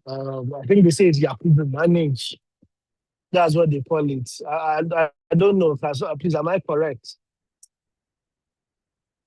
Is there anybody there? Yes, they say Yakubu manage. You will not die, but you will feel it. You know, you will feel it, but you will not die. You know, the Strait of Hormuz, a lot of people think the Strait of Hormuz just carries crude oil. They carry 20% about of the world crude oil, about 30 million barrels plus or minus every day going to different countries. Now, because of the war happening in Iraq, 2 days ago, you had the Philippines declare a national emergency on energy. Last week, you had the European Union release 60 million barrels of strategic reserves into the market. So basically, everybody that has strategic reserves are now releasing their strategic reserves into the market. These strategic reserves are depleting, and there is currently no way to top up these strategic reserves.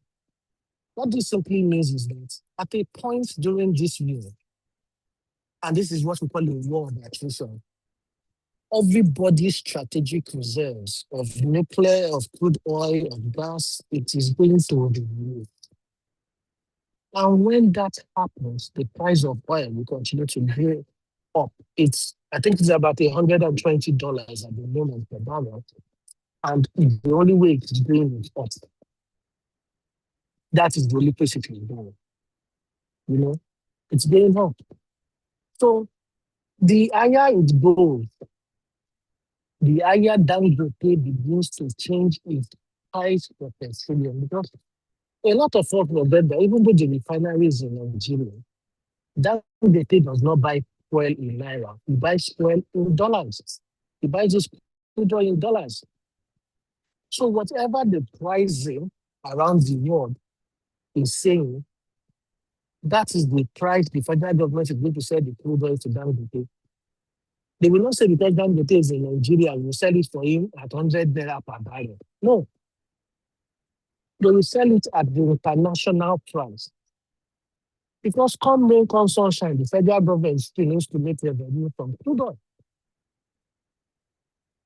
And Dangote in turn will sell it to Nigerians at the current economic price where he bought. Dangote is not a philanthropist. Yes, this refinery is the largest single trade refinery in Africa. And I can indeed say in the world at the moment. But we'll not begin to say, everybody come and begin to collect fuel. So because of this, you are now beginning to see increased fuel queues in filling stations across Nigeria. One, because the product is not available. So where Dangote would have released 40, 60 trucks every day is now struggling to get his raw materials for him to be able to process and in turn sell the product. What a lot of people forget too is that the Strait of Hormuz carries 80% of the world production of fertilizer. So as of today, what we are seeing is the shortage in crude oil. But in a situation where you are not able to get fertilizers out of the Strait of Hormuz, you will begin to see a shortage in food production globally in 8 months' time. Because when people have no fertilizer to grow the food, the hunger will begin to set in across Africa, across Asia. And yes, it will begin to touch Europe too, because everybody gets their fertilizer from this Persian Gulf. So yes, we are all focused on the petrol, on the crude oil. We are forgetting that whether you like it or not, you must eat. Even if you don't drive your car, you must eat. Whether you use your gas, you must find a way to eat. Now, if there's no fertilizer to grow your food, imagine the economic effect of the closure of the Strait of Hormuz on everyday grocery prices, on everyday staple food. So the price of a bag of rice that you are buying today is going to go up times 10. Just the same way the price of crude oil has gone up. But a lot of people are not looking at that. They are concentrated on the crude oil. Give it 5-6 months, and your Yakubu will also begin to manage, because your Yakubu will feel it. When you go to the market and you get 1 derica of rice is now 10,000 naira, or 1 derica of rice is now 5,000 naira. And these are the economic impact of war. These are the impacts of the energy crisis nobody is mentioning.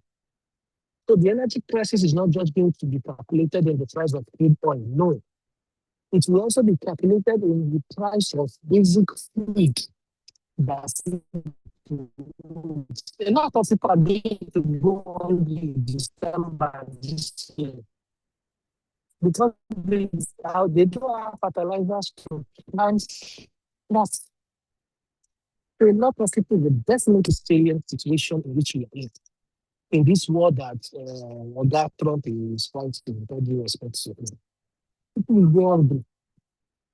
So first, people are beginning to feel the price of petroleum products. That will be followed by the price of basic food items. And you will feel it. Can I have the next slide?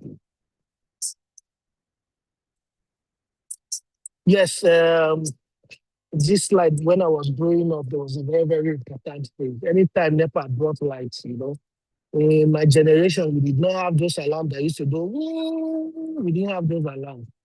What we had was up NEPA. Everybody will shout, up NEPA. So once you hear up NEPA, you know that NEPA has brought, power to your area. And this tells you the antecedent effects of power outages. When you don't have power outages, versus when you have power outages, what are the effects? If there's power, there's a lot of things to drive the economy towards production. But when there's no power, NEPA brings your power and fix it. NEPA brings your power and fix it. After a while, you see that your pumping machine has failed. It's not because your pumping machine is not good, it's because NEPA is bringing light and taking the lights. Now, if that same light is spoiling your pumping machine, imagine the effect it will have on every machinery in industries. Well, NEPA is beginning to play ping-pong with the lights also. Basically, whether you like it or not, this ping-pong that we are playing with the light begins to affect this little break. And it begins to give what you call energy shocks. When it gives you an energy shock, it increases your logistics. In Nigeria today, that is projected at 4% of the GDP. For each time there is a blackout in that country, you need power generators like Earthquake to start the entire national grid. They call it black start capacity or black start capability in industrial generator.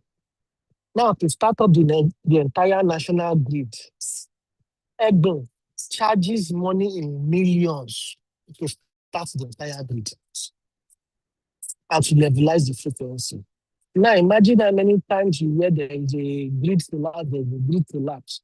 The owner of it is making money because he has to start the entire grid again. These are the prices we pay. They begin to show up in inflationary pressures, increase in operational costs, and then industrial stagnation at the end of the day. Can I have the next slide, please? All right. You also have social sectoral impacts and this, when there's power deficits, you have about 330,000 hospitals struggling with power. It affects education, it affects agriculture. You might have somebody on life support and not active in the lives. Have you gone to hospitals and you see them using torchlights to do surgeries simply because lepers are people bring them? These are the things that we suffer because we have no time. And the most important thing is, how do we turn this around? What do we do? Can I have the next slide, please? So, how do we turn it around? Strategic solutions, Let's go to the next slide. First is we need to start looking at decentralization and policy. There's a current transition to state electricity markets, as we've seen in Lagos, Osun, Ondo Ekiti. Last week, I had one of my friends come teach you, Alexander Akemi, and the state energy market expert. He works for GIZ, and I told him last week he should expand on this. So I won't go into it anymore. Also, we now have states creating less to have various independent energy regulatory commissions. For me, I don't think it means that one is enough. It's a duplication of oversight, especially when you do not have the investors that will invest money to make sure that this electricity market can develop. Finally, also looking at this, we need to look at cost-reflective tariffs. Till today, Nigerian electricity tariffs are subsidized. There is no way you begin to make money in a system that is run on subsidy. Somebody somewhere will be stealing the money and getting fat. I've seen it happen in petroleum subsidy. I have also seen it happen in electricity subsidy. That is the way it works. Whether we like it or not, sooner or later, we need to swallow this bitter pill to say, this is the price of electricity. You can afford it. Afford it. If you can't afford it, off your lights. That's where we need to go. If electricity is 2,000 naira per kilowatt and it will be available 24 hours per day, don't give it to us at 2,000 naira per kilowatt. So if you can on your lights for only 2 minutes or your 2,000 naira, just put. Then you know that it's only 2 minutes you're able to afford. But you know that the electricity is there 24 hours a day. We need to swallow this bitter pill. Because whether we like it or not, we need $123 billion before 2035 to invest in order to get our electricity to where we can even have 12 hours of power per day. Interestingly, our entire national reserve is just 55 billion. So where do we want to get this money from? Can I have the next slide? For solution 2, we need to modernize infrastructure. Prior to Buhari leaving office, he had what we call the Siemens deal, which was the phase 1 of the Presidential Power Initiative, looking at technical upgrades to 7,000 megawatts at the end of this year. Till today, we don't know where that deal has gone. Everything we have heard is Siemens has supplied transformers to where? The Siemens has supplied transformers. Why are we still having rolling blackouts? Who are we to hold accountable? We also have the presidency currently looking at what we call the super grid concept, basically looking at new transmission lines from Benin into the Lagos-Ogun corridor for a private grid outside the transmission network that will be managed. Also, we are looking at acceleration of metering programs.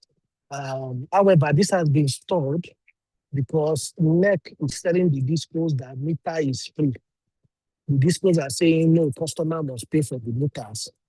And based on that standoff, as of today, nobody now has meters. and this is the country we live in, all right? So we need to get a bit of clarity around this situation to begin to stabilize electricity and to stabilize that market. Can I have the third one, please? So yes, the reasonable revolution. Class, it would interest you to note that even our city boy, my president, Bola Ahmed Tinubu, has installed solar in Aso Rock. So even Aso Rock now has gone to install solar. So definitely it means that something must be doing good for solar. We need to look at decentralized solar, where everybody installs solar PV in their households. But you can get 50% of your energy from solar. It reduces what you need to get from the national grid. So I would say that we need to do a national solarization project where the federal government will bring, 100 billion down and say, let everybody you put a solar panel, go and put it in your house with 1 lithium battery. There is sun shining all across Nigeria. We are not using it. So when they give you 100 billion, if your solar costs 500,000, say your 500,000 back at maybe 50,000 naira per year in 10 years. We need to have this kind of program, and that way we can be able to have electricity in much more households without depending on the national grid. Also, we need to look at rural electrification. In 2026, it's projected that we will spend about 170 billion naira focusing on 500 mini-grid projects. Most of these are in underserved communities and universities across Nigeria. And these projects, some were started in 2023, some have come into fruition, and some are still on the way. Can I have the last one, please? So, what do we need? First, we need liquidity injection into this market. The government is currently trying to clear legacy debts of about 4 trillion owed to the GenCos. But now the gas aggregators, the gas suppliers are also saying, you're owing the GenCos 4 trillion, you're also owing us 6 trillion. Where's our money? You don't give us our money, we will not sell gas. And that is what has happened in the past 3 weeks, and everybody's in darkness in the entire country, including Aso Rock itself. So we can understand now why Aso Rock has gone to that install solar. So if everybody is in darkness, at least let there be light there. We've also looked at private equity shift. Instead of government rescue interventions, we begin to look at private liquidity. Currently, you have the $265 million acquisition of Eco Disco by North South Power, which is one of the very noble transactions I have seen come out of Nigeria in the past year. We are looking at gas monetization. We currently have 209.5 trillion cubic feet of proven gas reserves that we have not yet tapped. This gas is enough to power the entire country for years to come. So we need to look at tapping that. On a whole, I see the 2026 as a year of consolidation. While the goal of the current administration might not be that you will get instant power, the fact is that they are working through a multi-tiered approach in the Nigerian electricity market. And in the future, we'll be going to see an hybridized system between renewables, gas, and traditional ways of generating electricity being mixed to achieve this. Well, I've put to moves how it take concern us. We've already talked about the state of the moves, how it will affect crude oil prices and eventually food prices. So my advice to you is, if you have money, please buy 1 bag of rice that you will use for this year's Christmas. Buy it now, because in that Christmas now, that bag of rice might respond to 300,000 naira with what is happening.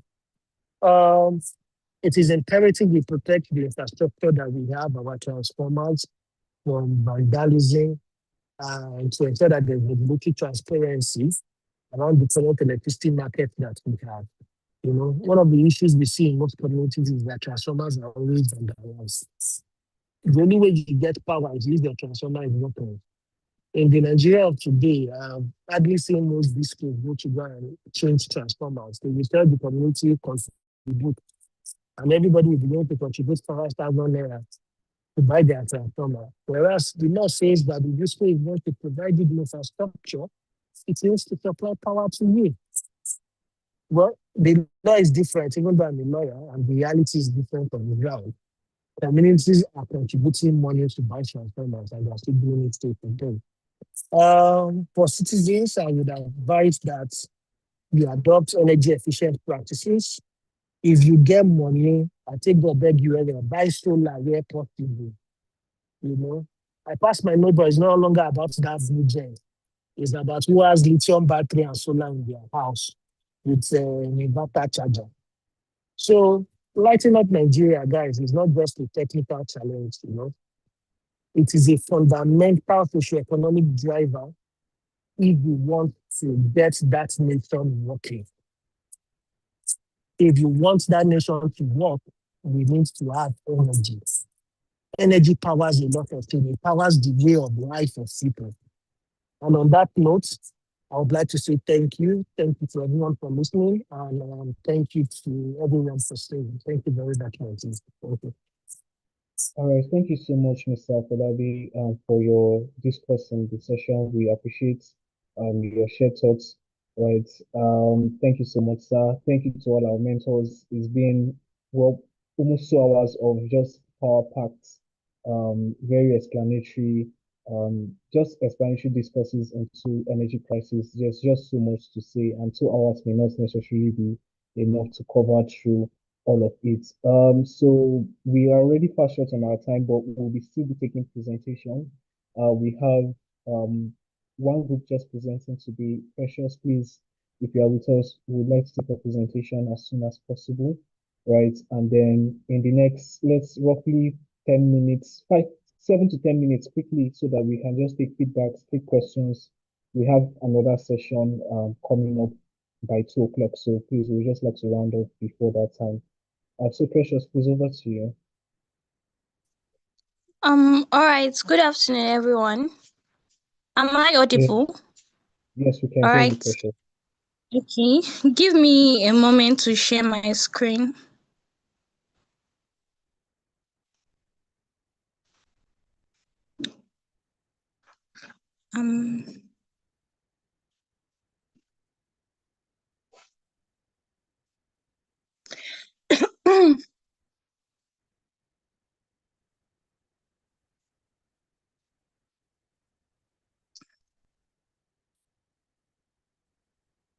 All right.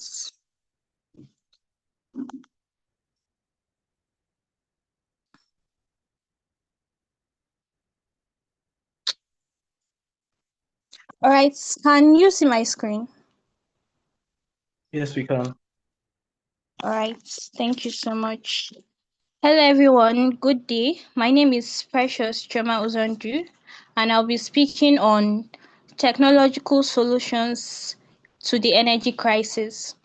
But before that, let's delve into our agenda for today. Today, we'll be discussing the introduction, these technological solutions, what they are. Then we'll be heading to the technological solutions to energy crisis, policy responses to energy crisis, infrastructure resilience and adaptation, and lastly, behavioral and cultural aspects, the role of awareness, public awareness. Now, let's move forward. The global energy crisis is one of the biggest challenges we face today. It is caused by increasing energy demand, overdependence on fossil fuels, and climate change. Now, in Nigeria, for example, this problem is even more serious due to unstable electricity and weak infrastructure. To solve this, we need a combination of strong policies, the use of technology, reliable infrastructure, and public awareness. Now, moving on to the technological solutions to energy crisis. Now, these solutions are divided into 3 parts. We have the renewable energy technologies, we have the energy storage technologies, and we have the emerging technologies. We'll be taking them one after the other. On the renewable energy technologies, we have this renewable energy technologies has gained global attention due to its ability to reduce dependence on fossil fuels and lower carbon emissions. Some of these technologies include solar energy, wind energy, hydroelectric energy, and geothermal energy. Please, am I audible? Hello, can you hear me? Yes, we can. All right, thank you. So, so we'll be taking them one after the other. So solar energy. Solar energy or solar power is one of the most feasible and widely adopted renewable technologies, particularly in regions with high solar irradiation. What we mean by high solar irradiation is regions with intense sunlight. In Nigeria, regions with high solar irradiation include places like Kano State, Yobe State, Sokoto, and Maiduguri. Solar installations from rooftop panels to solar farms can generate reliable electricity with minimal environmental impact. Secondly, wind energy. Wind energy generates electricity using wind turbines, particularly effective in coastal and high altitude areas. Although the setup costs are usually high and supply can also be inconsistent, it remains a clean and sustainable option. The third thing we have here is hydroelectric energy, which is a long-established and reliable source that uses flowing water to produce electricity. While this energy is efficient, it can cause environmental disruption and community displacement. Lastly, we have geothermal energy. Geothermal energy taps heat from beneath the Earth's surface to generate power with minimal emission. However, its use is limited to regions with suitable geological conditions. Now, let's move to the second part of these technological solutions, which is the energy storage technologies. Now, while discussing renewable energy technologies, if you were following me consistently, you notice that we had a challenge. You notice that there was a constant challenge, which is called an intermittency. Now, this intermittency means that this renewable energy technology is not always available. For example, solar and wind power are not usually constant throughout the day.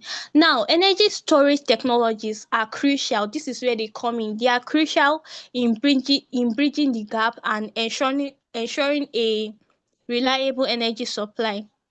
Some of these technologies include lithium-ion battery, like the last speaker said, pumped hydro storage, compressed air energy storage, thermal storage, and hydro-based storage. Let's move forward to emerging technologies. Now, these emerging technologies, they are called emerging for a reason because they are currently shaping the future of energy. Now, they include the advanced nuclear reactors, which is very safe and reliable, as well as the hydrogen fuel cells. Because of time, I won't be delving into it. However, the slides will be sent to the group so you can look at it at your own free time. Moving forward to policy responses to energy crisis. Now, technological solutions alone by itself cannot combat this energy crisis we are complaining about. We also need government policies. Now, some of the ways that governments can help in promoting energy security and resilience include diversifying energy sources to limit dependence on fossil fuels. This is self-explanatory. Maintaining strategic petroleum reserves to manage supply disruptions, and enforcing energy efficiency standards across buildings, appliances, and industries. Governments can also promote grid modernization through smart technologies and decentralized system. Also, another way that governments can promote energy security and resilience is through collaboration by way of international cooperation and agreements. Here, international cooperation plays a vital role in addressing energy crisis. Global arrangements such as the Paris Agreement encourage the transition to low carbon energy to reduce future risks. Also, regional efforts such as joint gas purchasing and shared reserve, enhance energy reliability. Additionally, organizations like the World Bank and the International Renewable Energy Agency provide financial and technical support to developing countries like Nigeria to adopt renewable energy.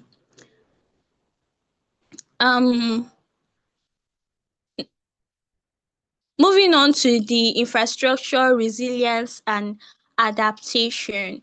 Now, we've talked about technological solutions and we've discussed policy responses. However, if these are implemented and we still have weak infrastructure, it is as good as useless. So let's look at infrastructure resilience and adaptation, what it is all about. Now, infrastructure resilience means the ability of the power system to resist damage, recover quickly, and continue supplying electricity during problems or emergencies. Now, the energy crisis in Nigeria is mostly caused due to weak infrastructure, and unstable electricity. We have our national grid collapsing every Eke market day, and we have epileptic power supply. Now, whenever this national grid collapse, many areas lose electricity at once for a long period of time. This shows that our power system needs to be stronger and more flexible. Now, there are strategies to make our infrastructure more powerful, to make our infrastructure more durable. These strategies are called the resilience strategies, and they are divided into three. We have the decentralized energy systems, we have the microgrid, and we have the smart grid technologies. I'll be taking them one after the other. The decentralized energy systems generates power close to where it is used, reducing reliance on large central power plants. The centralized energy system makes electricity in Nigeria more reliable, accessible, and affordable. For microgrids are these small power systems that serve a small area, and they can work with the national grid, and they can also operate on their own when the national grid fails. Microgrids improve energy resilience because they reduce dependence on the national grid. They also allow communities to generate their own electricity using solar panels, wind energy, or battery storage. We have the smart grid technology. The smart grid uses digital technologies to monitor and manage electricity, helping in detecting faults, reducing blackouts, and improving supply. Now, this smart technology, when it is combined with the decentralized energy system and the microgrid, they make the power system more reliable, flexible, and better at managing renewable energy and restoring power quickly. Now, let's move on to the behavioral and cultural aspect, the role of awareness. You can also call this public awareness. We have been talking about energy crisis. Now, mostly, if you check, if you've been observant, you see that only people that are in the industry that are actually knowledgeable about this energy crisis. The layman, the ordinary man walking on the streets may not even know what is energy crisis. He may not even have an idea. Like the last speaker was saying, energy crisis affects virtually everything, even our food, what we eat, it affects it. So there is need for people to be aware. So let's delve into this. Awareness is essential for driving sustainable energy behavior. I'm sorry, please, can you hear me? Am I audible? Hello. Yes, we can hear you. Yes, go ahead. Thank you so much. Now, awareness is essential for driving sustainable energy behavior as it influences how people understand and use energy. It's just like a pattern, it follows a chain.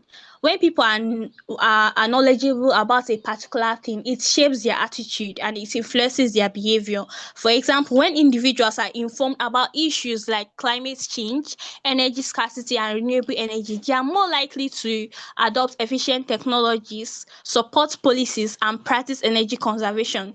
This will ultimately lead to better decisions, lasting habits, and reduce carbon emission. Now, without awareness, energy policies, these policies we have been campaigning for will be less effective. Now there are some tools for behavioral change towards promoting conservation and security. Some of these tools are: number one, we have education. Now, education plays a key role in building this awareness. Like I said, most people do not know about this energy crisis. So, education plays a key role in building this awareness. It helps people to understand the environmental and economic benefits of energy efficiency and renewable energy. Countries like Germany have successfully used education campaigns to promote solar energy. Developing countries such as our country, Nigeria, face challenges due to limited access to energy education. You see, this is like a foundational problem. So, energy crisis we have been mentioning. If we need to we need to solve this problem from the root cause. What is causing this? The root cause of this problem is that people are ignorant. So, education is a vital tool here. Secondly, we have awareness campaigns. Awareness campaigns by governments and organizations will support sustainable practices by promoting energy conservation, renewable energy adoption, and public support for policies. Um, Effective campaigns use targeted messaging, highlight real-life impact, and emphasize collective responsibility. However, here, awareness alone is not always enough. There is often a gap between knowledge and action, influenced by psychological and cultural factors. Yes, you have educated them about energy crisis. You have educated them on conservation of energy. However, there is a gap between education and action. There's a gap between knowing something and doing it. Now, this gap is mostly influenced by psychological and cultural factors, which we'll be seeing in the next slide.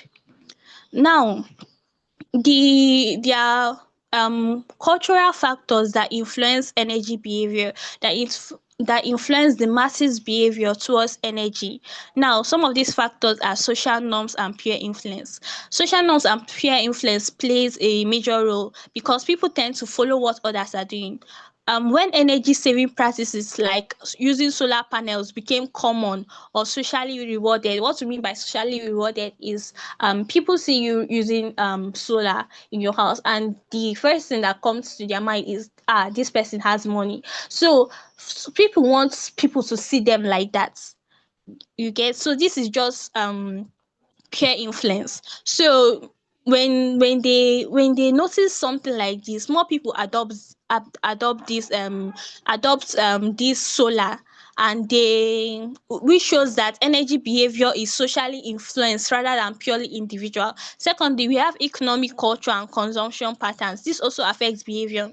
In some societies, the use of high energy is linked to wealth and status, discouraging conservation.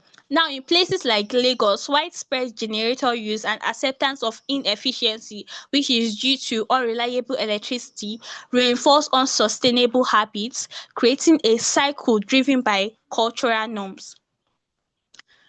Now, there are cultural barriers which make sustainable energy adoption very difficult. Some of these cultural barriers are resistance to change. This is a major challenge because people are often reluctant to adopt new technologies due to its costliness, the need to learn about how it works, and distrust of unfamiliar solutions. Human beings like familiarity. Nobody wants to be. That's why we are hearing leave your comfort zone, leave your comfort zone. So people distrust unfamiliar solutions. Secondly, we have lack of trust in institutions. This also discourages participation because people believes policies are inconsistent, infrastructure is unreliable, and the authorities are untrustworthy or unaccountable. So they feel their efforts no matter, and so they are less willing to support energy initiative. Thirdly, we have cultural beliefs and misconception. Now, many people wrongly assume that renewable energy is unreliable or too expensive or only suitable in certain conditions, especially where there is no information, where there is no accurate information to prove this wrong. This is where education also comes in. Now, how do we bridge the gap? How do we educate people? How do we bridge the gap? The gap that we say exists between knowing and doing, between knowledge and action. How do we bridge it? First of all, we have community-based approaches. This is a fundamental way of bridging this gap, because it involves involving local people in energy projects, which builds a sense of ownership and encourages adoption of sustainable practices. Secondly, we have culturally relevant policies. This is also important. Energy initiatives should align with local values. It should align with the what those people living in the rural areas, what they hold dear to their heart. It should align with that. It should align with income levels and lifestyles rather than applying generic solutions. Sorry, I'm too fast. I want to beat the time. Thirdly, we have influencers and social leaders. Celebrity influencers and social leaders such as religious and community figures can further drive change by shaping public attitudes and promoting energy conscious behavior more effectively than formal campaigns. Most of us here, we spend a great deal of our 24 hours on social media, doom scrolling on Instagram, TikTok, and the rest of them. Celebrities we follow on social media can help. They can drive campaigns changing public attitudes towards energy security and energy conservation. Also, our religious leaders, our imams, our pastors can help in doing this too. So, in conclusion, the energy crisis is a serious global challenge, but it also creates an opportunity for change. By combining renewable technology, strong government policies, improved infrastructure, and public awareness, we can achieve a more sustainable environment. Thank you so much for listening. All right, thank you, Precious, for helping us run through your presentation. Well done to you and to your team for putting it together. All right, so we are almost at the close of class. We want to sincerely apologize for the time we took in today's class. Like I earlier mentioned, energy crisis is a broad, vast area that covers quite a number of things, not just in terms of energy, but how that energy crisis reaches out into other things. So while we are still here, just before we go, we would like to just quickly take feedback from some of our mentors. And then if there are any questions, you can quickly send your questions to the chat box. We'll take one or two, and then we'll close class for today. So starting, I think Mr. Yobani said he has to drop off the call. I don't know if he's still available. Mr. Yobani, I see it. Okay, if Mr. Yobani is not available, we can take Mr. Okeogene, then Mr. Islam, and then lastly Mr. Falabi. Mr. Okeogene, are you with us, sir?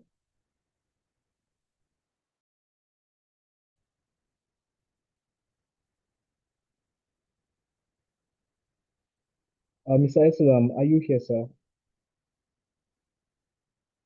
Yes, please. All right, sir, please, we'd like to take feedback from you on the presentation and maybe any little thing you would like to add in 1 minute. Yes, okay. Thank you, Precious, Shoma, and the group that presented. Today we just had one group for the presentation. I will commend the team for the job done. In terms of the presentation, the presenter was able to grasp the topic.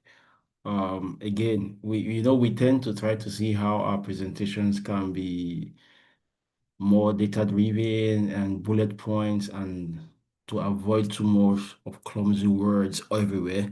I appreciate the fact that it was not just reading it on it, but she was able to give some examples in terms of practicalities that had to do with the energy crisis generally. I like the terms of the policy aspect, in terms of other areas that has to do with renewables and the cultural perspective that comes into play.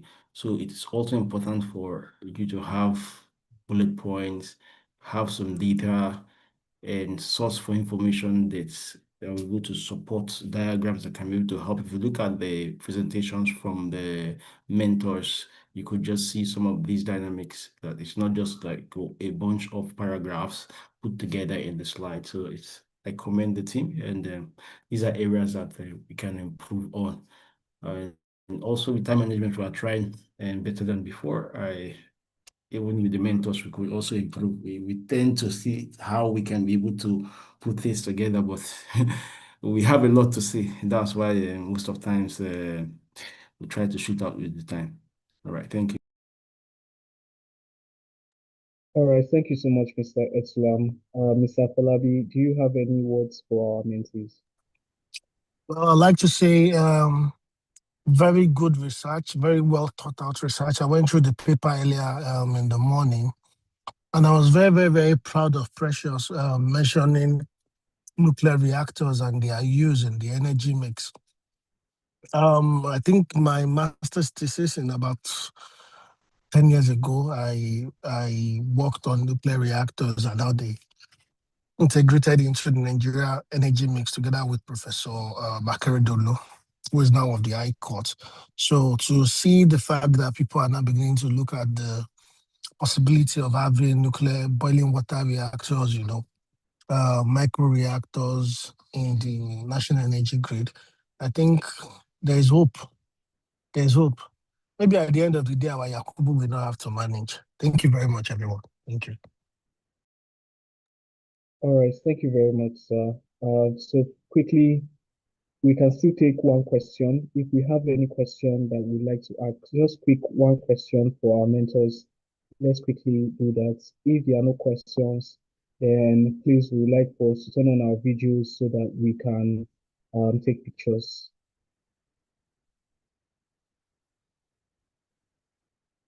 Okay. I can't see any hands. Sorry, a quick feedback. Was the only one thing that presented, because it was only one that was sent to me. What about the second thing? Yes, so the second thing, I think while we were trying to work around getting their presentation, the person who was supposed to compile had some issues. So I think last minute it just broke down and they could not finish their presentation. Okay, are they on the call? I think we have some members of group one here with us. Okay, all right, thank you very much again. I would want to speak on, encourage them to deliver something on this call. For me, it's looking like the mentors are even more serious than the mentees, right? And I worry at this. I'm looking at the progression from when Gypsy started onto where we are. Gypsy has always been a very, very interesting platform where young people that want to make a future, they get very easy access. What we are giving to you guys here is world class, right? We are taking our experiences, global experience, and we're putting it on the table here. And I think the mentees need to step up their game and don't take this for granted, right? The least you can do, because I was also a student of this program. I ran 3 programs on this program, right? Because I really wanted to know more about the legal side of energy. I took some of the legal courses. I did AI as well. I took intellectual property, right? As a core engineer, I wanted to know this part of it. And I'm still ready to even take more on knowing the legal system and how it works, right? So they need to know the value of what's put on the table. We're giving you the energy of the globe just in one thing. And this group that presented, I also encourage Precious. She did a very good job. She's very confident. She's spoken. These skills are skills that it took us time to develop. And right after school, you have this much you can speak about, you can do quality research and you can speak up about it. This is huge, right? So I don't know if these mentees don't see the opportunity here. The most you can do is to meet 2 or 3 times. Even if it's one person that met, put a presentation in place. No matter how weak it is, somebody come out here and talk about it. Gypsy has put a lot of this. They've contacted mentors around the world. We have, under Gypsy, we have almost 100 mentors, right? And these are people that are renowned in the industry. Don't play with this information that we give to you. The least you can do is to put your effort and make it happen. And I need to commend the group that presented. While I know they would have done better if they had used a laptop and they used what they have. But that is the essence of deprivation and making the best of what you have. What Group 1 had is a phone that can share the screen, and they used what they have, right? We can't keep saying, oh, leadership in Nigeria, leadership around the world is not working, and you can't lead your own team. So GIPSY is a demonstration of leadership. The mentors are a demonstration of leadership. That's why we are here. The mentees should demonstrate leadership as well and take what we are giving to you and turn it to gold.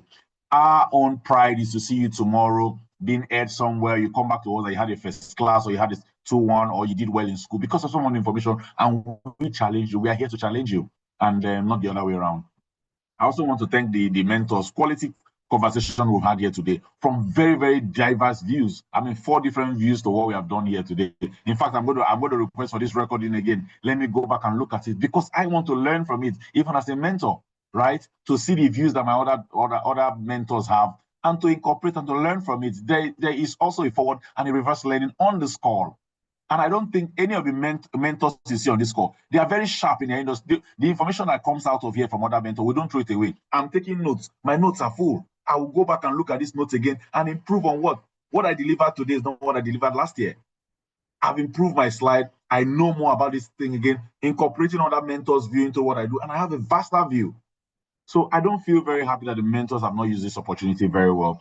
And I will expect we still have 2 more sessions. I will expect that you will do better, come out with quality slide, and enjoy the real value of getting mentors, workout mentors to talk to you. And that will be my little input. Again, well done to the team that presented. Good presentation for the lady that presented. She did a very good job. You touched on different areas, and I commend you for your work and what you have done. And thank you. That's my input. Thank you very much. All right. Thank you so much, Mr. Great, thanks. Yes, sir. Thank you so much, Mr. Kevin, and to our other mentors. We sincerely do appreciate the feedback. Please, more encouragement to the mentees. Let's take our time to put in the effort into our work. We are becoming better in the industry, and we hope, or our hope and our aspiration for every single one of you who have made it to this program is that you fine-tune yourself with the kind of knowledge that you will not get any other place apart from what the mentors that are here are going to offer you. All right, so thank you as you comply with our next class. I think we have one session still going to be running, that is on energy contracts, right? So please make sure to avail yourself for that session. Please can we quickly turn on our videos so that we can quickly take our pictures and then call it a day. Please, let's quickly turn on our videos. Let's quickly do that. Thank you so much, our mentors, for doing so.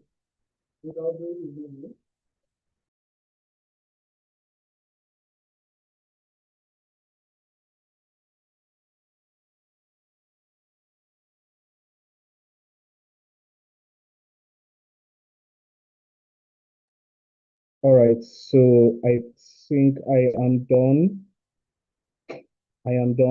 Right, thank you, everyone. And with that, we've come to the end of today's session. See you all next week. Once again, a big thank you to all our mentors. Goodbye, and enjoy the rest of your day. Thank you. Thank you, everyone. Thank you, everyone. Please remember, let your people manage. It gets better. Thank you, everybody. Thank you, guys. Thank you. Peace.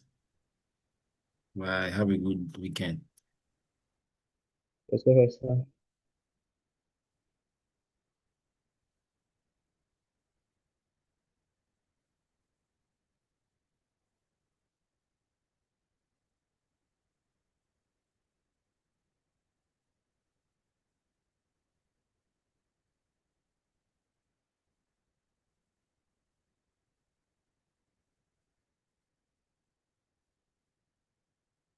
All right, good afternoon. I can see we already have some of our fintech mentees and our mentor, one of our mentors for fintech already on call. So sorry, we just dropped off one of the classes that we had, and we'll be beginning with the fintech class once it is 2 p.m. So thank you everyone for joining in early. Let's kindly get ready for this session. Thank you.